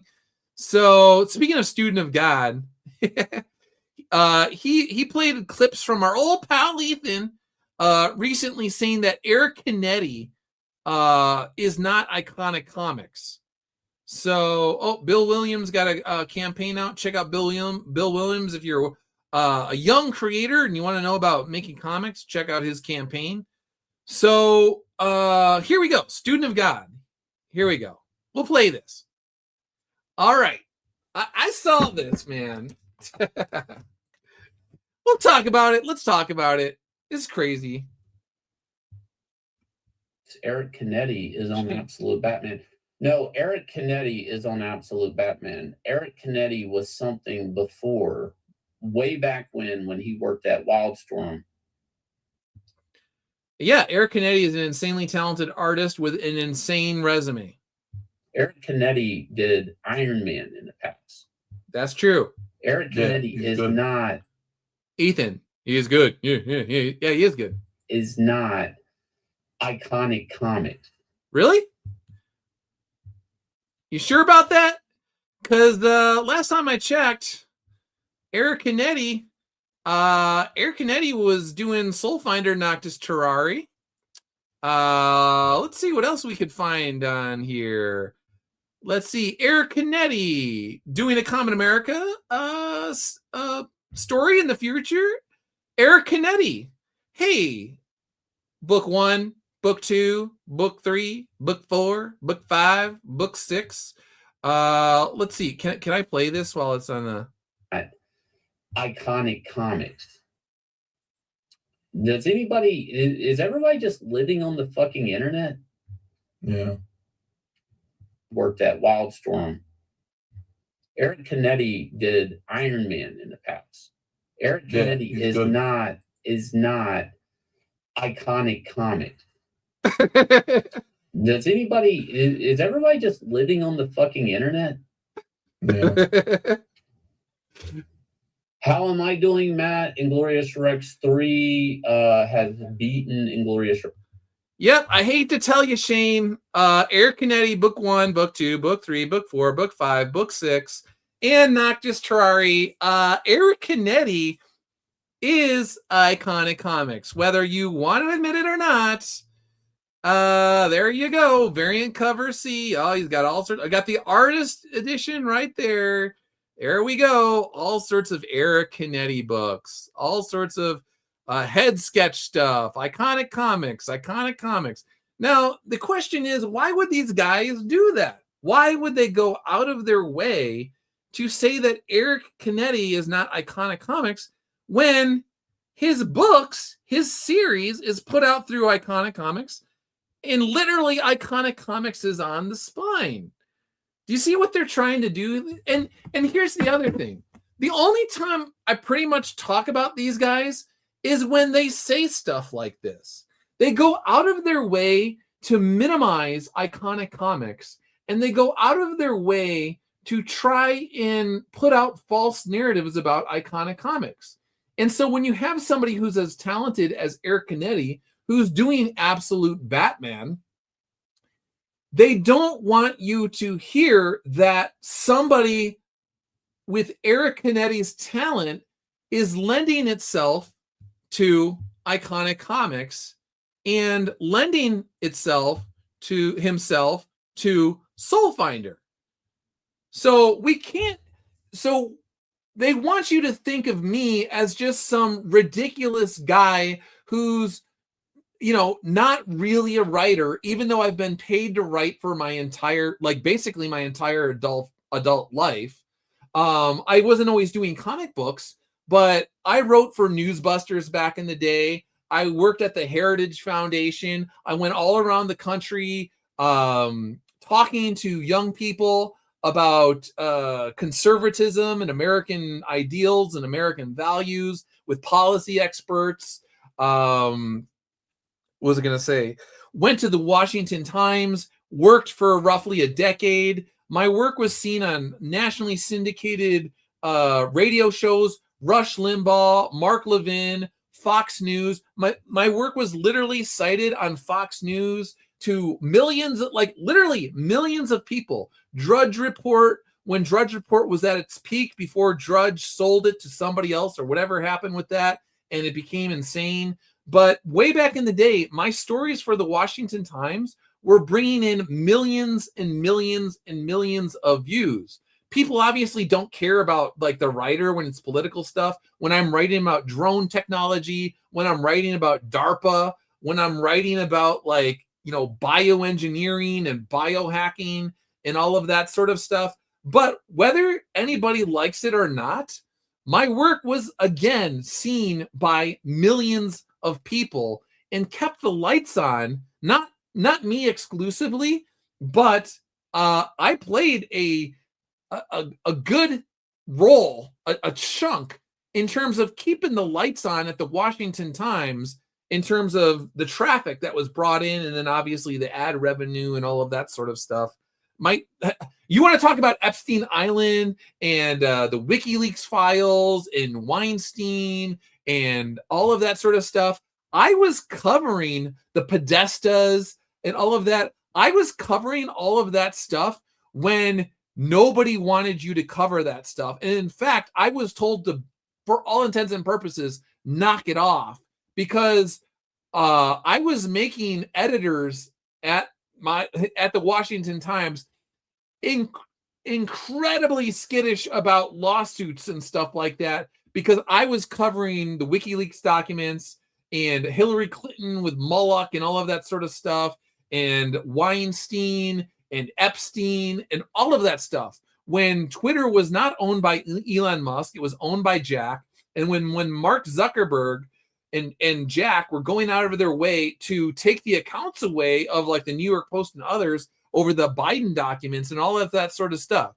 So they don't want you to believe that I am a serious writer. They don't want you to believe that Mark Pellegrini is a serious writer. They don't want you to believe that Timothy Lim is a serious artist who essentially is doing indie comics with one hand tied behind his back because he's, still has his own profession. Mark still has his own thing that he's doing and all of this sort of stuff. So when it comes to Eric Canetti, that's what they got to do. They got to minimize Eric and let people know that, no. He has nothing to do with Iconic Comics. So that's what they do. And it's kind of, again, it's irritating on some level that these guys, what they do is they will say something dishonest about Iconic Comics. And then if somebody like me comes out and calls out the dishonesty, then they like to play the victim. And then they like to pretend like you're talking about them and this and that and the other thing, where it's just like, no, these guys go to hundreds or thousands of people on their streams, and they tell those people who are often very gullible that someone like Eric Canetti has nothing to do with Iconic. He's not really. No, ignore that. When again, he literally has the Arcus Athena series at Iconic Comics while simultaneously doing things like Absolute Batman. So I just wanted to get that out there, that's the kind of dishonest thing that on a regular basis we get to deal with. So why is this not like going backwards? Eric Canetti, blah, blah, blah, blah, blah, blah, blah, blah. Goonies 2. Classic game. Some people didn't like this, but the soundtrack to this is an amazing soundtrack. But yeah, so they can say all they want that Eric Canetti, who was recently at C2E2 promoting Absolute Batman, that he's not. Oh, here, Eric Canetti, March 26, Arc Athena series, books 1 through 6, now available at Iconic Comics. Interesting. Oh, Eric Canetti, obviously got something going on with Green Lantern as well. So Eric Canetti is able to exist in multiple worlds. He can do his animation stuff. He can do his DC stuff. He could do his Iconic Comic stuff. He could do Arc Athena. He could do Absolute Batman. He could do Soul Finder. He can do Common America. And these guys don't want you to know that, because they don't want you to know that Iconic Comics is downright serious about doing good things in indie comics. And speaking about that, let's keep going down. Speaking of serious things at Iconic Comics, where is it? There we got Sideswipe.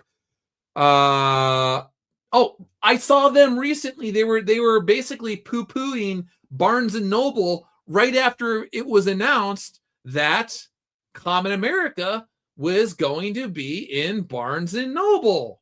So now Barnes and Noble, we gotta minimize books getting into Barnes and Noble. So why are they minimizing Barnes and Noble? Because Common America is going to be in there. So they do it to Tim. They do it to me. They don't want you to know that we're doing good things. Where's the other thing? Oh yeah, here we go. Iconic Comics will be in Las Vegas in May at Mandalay Bay for the yearly licensing expo that they have there. So I think I said on the previous stream that we will be meeting with various companies in terms that are looking for collaborations and networking and branding and all sorts of stuff. And I don't exactly know what's going to happen, but the thing is if you want to expand outward, you need to go into uncharted territory. So I've never been to a licensing expo before with like thousands of brands there. And I don't believe Tim and Mark have either. I don't believe Scott and Bryce have either. So we're going into uncharted territory to reach out to other companies that are serious about licensing and branding and all of these and products and all of that. And we're going to see what happens. So these are the things that they don't want you to know is what Iconic Comics is doing. Is since the very early days, we have continued to step forward. We continue marching forward to try and find ways to branch out and to establish ourselves as a serious company with serious creators that are putting out solid storytelling and solid artwork that can stand, maybe not the test of time for, hundreds of years or whatever, but stories that people can revisit years down the road that they could pass on to their children. And they can be, you know what, this is actually a really good book with really good values. It was put together well. And I want to pass this on to my children. Same thing. They were attacking Eric July. He was recently at MegaCon. It's just this endless train of minimizing people that are doing good things in indie comics. And on some level, you don't care. These guys are just making themselves more and more irrelevant over time. They just keep burning bridges again and again and again and again. And you're just like, dude, whatever, dude. I'm just going to sit back and let you implode upon yourself. And that was the other thing. Right after the Vegas announcement, then I see our old friend Vaughn, he's back again, saying, you couldn't pay me to be Doug. I like where I'm at in comics without riding others' coattails. So this guy, he's said this multiple times. He's been on like years now, going after Eric July, going after Iconic Comics, constantly saying this weird thing about me that I'm riding Tim and Mark's coattails, when it doesn't even make any sense. Like, I met Tim years ago, and before Common America was a thing, before Black Hops was a thing, before Soul Finder was a thing, and we got to know each other, and we talked about faith, and we talked about politics, and the reason why I became close with Tim really didn't have anything to do with comics per se. It was just our general worldview was in alignment. We're both practicing Catholics, and in many ways, we saw the world in the same way, and we have very similar dispositions or whatever. And so Tim took a chance on Soul Finder and did that before Common America blew up. I shared it recently. I was backer number 10 on the very first Common America. Like, I've been friends with Tim and Mark since the very start. And now that Tim and Mark blew up and I never threw them under the bus when all of these other guys wanted me to do that, now all of a sudden I'm riding their coattails. And I was telling somebody else on X here, who do you think funded the very first specialty boxes at Iconic Comics? It was Timothy Lim and me. We literally put thousands of dollars of our own. We didn't crowdfund it.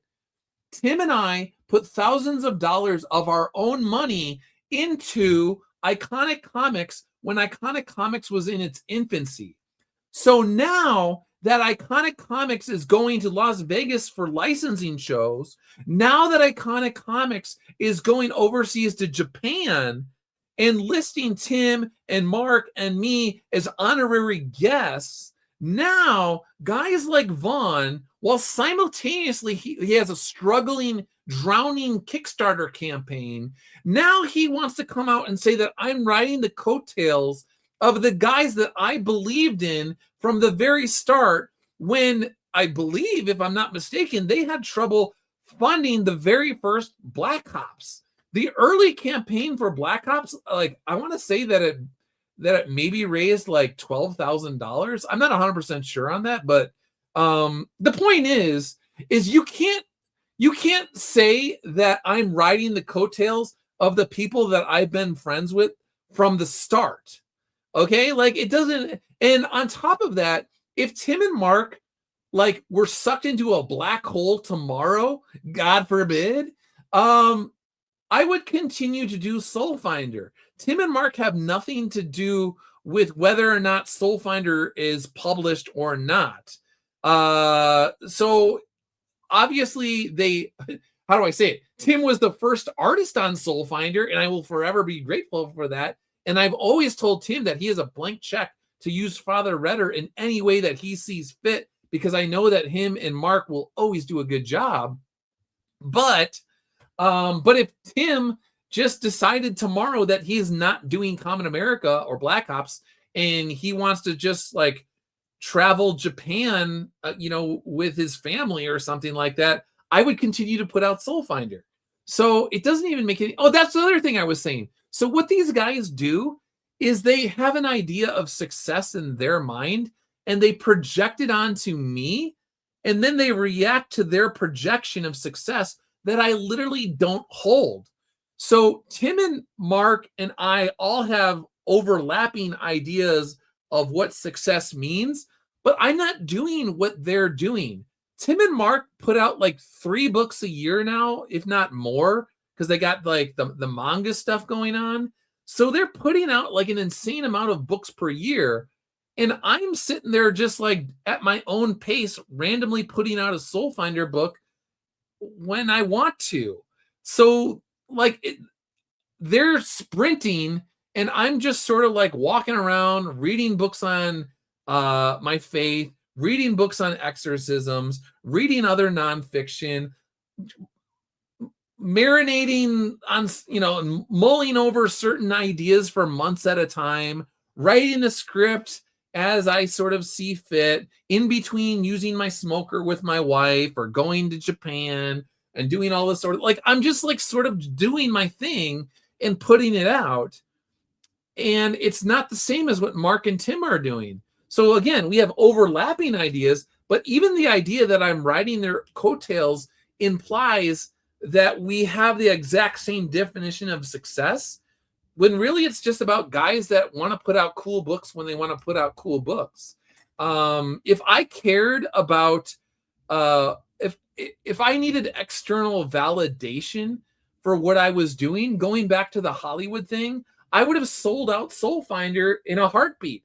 If I wanted just to be like, I got a Soul Finder TV show, I got a Soul Finder movie, blah, blah, blah, blah, blah, blah, blah, I would have done that immediately. But I don't care what. I've said this before. My audience is one. It's God. I'm basically having an extended conversation with God through Soul Finder, but I'm inviting anybody that wants to listen in on the conversation to do so by buying the books. And so if I'm doing what I'm supposed to do in terms of honoring my creator and having an honest and forthright conversation with him through the series, and if God decides that he wants millions of people to hear this conversation that I'm having, then it's going to reach millions of people. But it's entirely possible that maybe the only point of Soul Finder would be to reach Dennis here, or Ethereal Dragon, or Student of God, who just said he's off the Bible study now, Neo Star Production. Who knows? Like maybe there's something embedded within my stories that will change the trajectory of somebody's life who reads it, and they will end up bringing thousands of people or millions of people to the faith, and I'll play some small part in the mosaic of their life in terms of doing God's will. I don't know. So that's where my motivations are for Soul Finder. And so the idea that I'm doing what Tim is doing and Mark are trying to do what they're doing, or having to latch myself to them in some way, it doesn't make any sense. And it gives you far more insight into what's going on in their minds than what's going on. Like I'm telling you what's going on in my mind.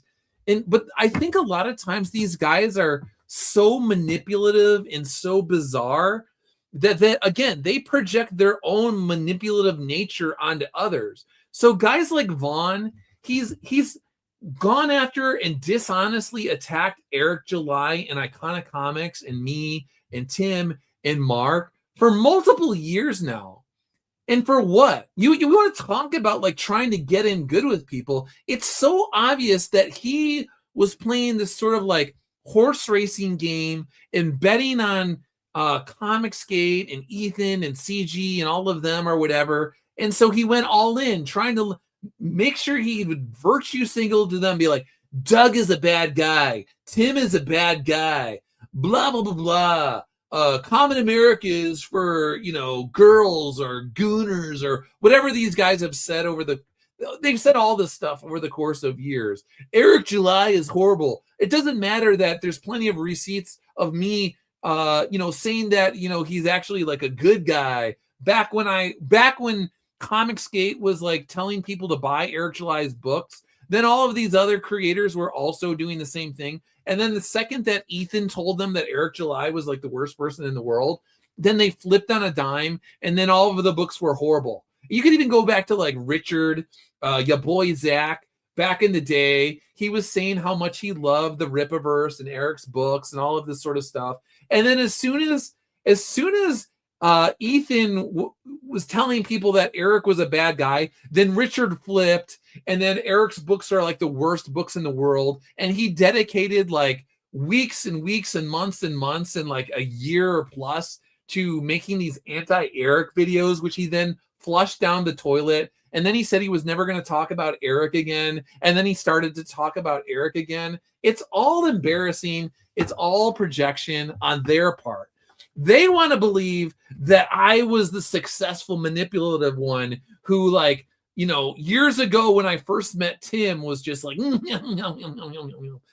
again, Tim, this was before Common America, before Black Ops, before Soul Finder. We're just two practicing Catholic guys who met each other, who also happen to love Spider-Man, who also happen to love grilled meats, who also happen to be on the same page on various political issues and stuff like that. And then we met each other down in Orlando, Florida, and we talked, and we were like, hey, it actually turns out that we do have a lot in common. And it's pretty cool that we got to meet, and let's continue to, like, maybe we can do cool things together. And then we did cool things together. So manipulative people can't stand the fact that somebody was sincere with another guy, and a friendship sort of took root from that, which then turned out to also be beneficial to Iconic Comics. So again, it's all very tiresome. It's all very exhausting, but I want you guys to just see who we're dealing with. And this is who these people are. Tim and I, same page, G.I. Joe, same page, Transformers. Years ago, I was showing my toy collection on one of my streams, and I had a bunch of Snake Eyes and Cobra Commander. And then Tim was like texting me, and he was just like, dude, I collect Cobra Commander and Snake Eyes too. So I could just keep going down the list of stuff where it was like, Tim is this sort of like mirror image, bizarre. I don't want to say bizarro because that would be like evil or whatever, but like on multiple levels, like Tim and I are cultural sensitivities and religious and spiritual and political sensitivities are all very much in alignment. So yeah.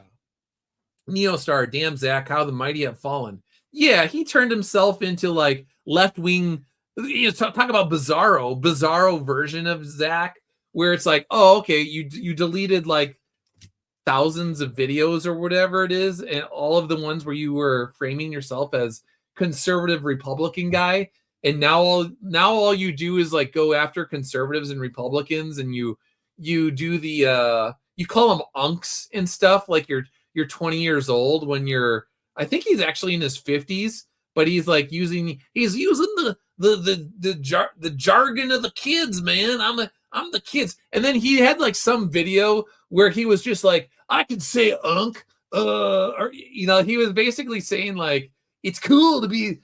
I'm just staying with the times, man. You guys are the ones that are falling behind the times, you unks, and all this sort of stuff. And it's just like, okay, it's one thing if you just like say unks once in a while, as it's like, kind of joking, but like when you're in your 40s and your 50s, it's so obvious when you're trying to like hold on to something from your youth that you no longer have. Like, I get it. Like, I like to keep up on like music and find new rock bands that are cool and stuff like that.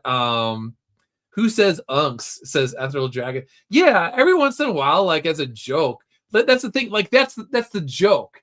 If you say it, you have to acknowledge, like, I probably shouldn't be saying this, and I'm a little too old. You got to say it with like a little cheeky, a little wink in your eye, like you're just like, yeah, my beard's pretty gray. Yeah, I'm balding unless I go to Turkey for a hair transplant and stuff like that. But to actually say, like, use the vernacular of teenage kids, but then like doing it like you're on there, like you're a teenager, it's really awkward and very strange. So, but I digress. How do you do, fellow kids? That's what he can fight and rage against it all he wants, but that's how it comes across to most people. Is like you're trying too hard, dude. But anyway, good luck to Richard with rebranding himself as Liberal Richard. He's the chameleon. He was the Republican conservative guy for years, and now he's the guy who just spends all of his time mocking Christians, mocking Republicans, and all that sort of stuff. So very weird. Like I said before, it will always be embarrassing to me that he just wiped everything and did a complete 180 and is trying to pretend like the old version of him never existed. So anyway, thanks again to everyone who's tuned in. We've been talking for 2 hours here. We covered quite a lot of issues. Really quick. Actually, you know what? I'll go for a little bit longer here. So this was interesting to me. You want to know why Tim and Mark are successful? This is why. Tim says some visual storytelling, and he talks about the characters and the eyes and the pupils. And when the character is evil, he's going to the pinprick eyeballs, the pinprick pupils. And when the character is good, their pupils and their eyes enlarge, kind of like little animals and babies when they're more innocent or whatever. They always have like larger eyes to their their head or whatever. And then when the person is conflicted or whatever, the character, and then he splits the difference between the two and whatever. Anyway, the point is if you want to know one of many, many, many, many, many reasons why Tim and Mark are successful, it's because of all of these little details. You have Mark Pellegrini, who is the writer guy. He is the one who really is into the craft of storytelling, and he even has his own horror novels and all of this sort of stuff. He does short stories, etc., etc. And then you have Tim as the artist, who very much, if he wanted to, if he had dedicated his life to storytelling instead of art, could have, essentially been a Mark Pellegrini, but completely understands the craft of storytelling and how to tell a story without any words whatsoever. So it's one of those things where you have a true craftsman, a true writer in Mark Pellegrini, and then you have someone who is like Tim, who is truly a talented artist, but simultaneously at a deep level understands the craft of storytelling and understands basically silence storytelling. If it was back in the day, the very like the advent of cinema when it was like was it Laurel and Hardy and all these sorts of guys and Charlie Chaplin and all with the canes, and it was just silent movies, the Nickelodeons and all of this sort of stuff. Tim would have been a guy who would have been a master at silent movies, silent cinema, Nickelodeon type stuff. Put your nickel in.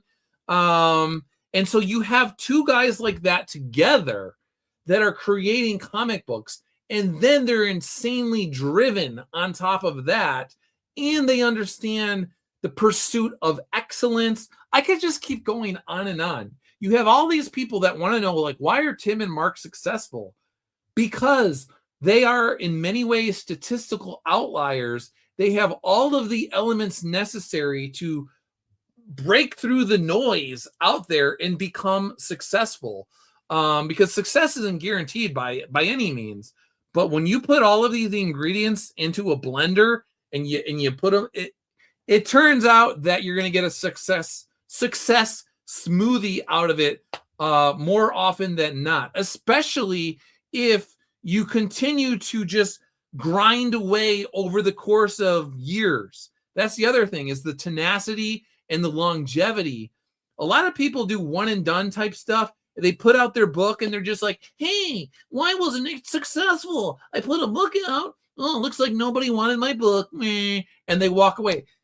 Most of the time, if you just put out, it's like throwing one bottle into the ocean. If you just throw out a single bottle into the ocean, nobody's going to get your message, dude. But if you throw out bottle after bottle after bottle after bottle after bottle after bottle, eventually your message is going to get to somebody out there. And eventually it's going to get to somebody who really likes your stuff. Like I said, the writer-producer guys that came to me years ago and they wanted to turn Soul Finder into a television or movie show, they read Common America first. And the guy's brother told him to read Soul Finder because he was like, listen, I like Common America, but I really think you would like Soul Finder. So you never know who's reading your stuff. You never know, who's going to pick it up and who's going to pass it on to the next guy. And if you only put out one book, well, your odds are far less. Your odds diminish in terms of breaking through the noise when you only put out one book and you expect the world to just immediately bow at your feet and make a movie out of it or whatever. It's very rare that those things happen. Anyway, so glad I got to catch that before the end of the stream. We've been going for 2 hours now, and I am incredibly hungry, and I think we have brats for dinner. So I'm going to have some brats for dinner. And, I might, if you follow me on X, I'll tell you this. So my wife and I this year, we went and we tried to see with the Last Supper, what was actually served at the Last Supper. And we are going to try to essentially recreate the Last Supper this year. And then I'll share pictures on X. So obviously, you can't get it exact, but you can find it online. There's all sorts of recipes for what they believe would have been served at the Last Supper. And we've got a bunch of stuff going on this week because it's Holy Week. But so I don't know. I doubt it'll be tomorrow when probably we should actually serve the Last Supper on Thursday night. But my guess is we'll do it on Easter, whatever. It's all Easter related. So if you follow me on X in the very near future, you will see the Ernst family attempt at recreating the Last Supper. And I think it's going to be pretty cool if you're into that sort of stuff. Anyway, AL, Neostar, Tillium, thanks for tuning in. Let's see. Tim and Mark do not give you a pyramid scheme or scam to their audience, unlike certain. Yeah, Tim and Mark are the real deal. Neostar. Oh, Zach turned into Dan. Yeah, bully. Actually, he in many ways does sound like Dan Slott these days. Ethereal Dragon. Tim is a machine. Yep, Tim and Mark are machines. In many, it's weird because they have that Terminator type quality where they just keep coming at you again and again and again, but they're also again, true artists. They really understand the creative process. They're highly creative people, but they also understand the business side of things. And that is a very rare combination where you have people that understand marketing, they understand business, but they're super highly creative and artistic. But I could get into Tim and his faith and, you know, the search for the good and the true and the beautiful and all of that. That's a whole other stream. I've done random streams in the past on that and random videos. But I'll let you guys go for now. Thanks to everybody who tuned in. Really appreciate it. Thanks for spreading the word near and far. If you get a chance, continue to, if you don't have the Soul Finder plushies, if you're looking for a rosary, if you're looking for something religious this Easter season, we got back in stock the Soul Finder St. Michael Rosary. We got the Seraphim. And I talked to Matt Weldon a few days ago. He needs one more month on the Soul Finder inks. So he should have all 80 pages inked by the end of April. And Bill Williams, I talked to Bill Williams recently. Check out his new campaign on comics. But Bill is ready to go on lettering Soul Finder Volume 5. Rodrigo is ready to go on coloring the last 60 pages of Soul Finder Volume 5. And then we're going to go right into Volume 6. And then ultimately, I want to put everything into one nice collection, all 6 volumes, plus the short stories with Eric Canetti's work on it, and put out a really nice sort of hardcover edition with all of the first arc of Soul Finder, but that's a little bit down the ways. Anyway, Dennis, have a good Holy Week to you as well, and thanks to everybody. Happy Easter. See you later. Thanks for tuning in. Appreciate it. See ya.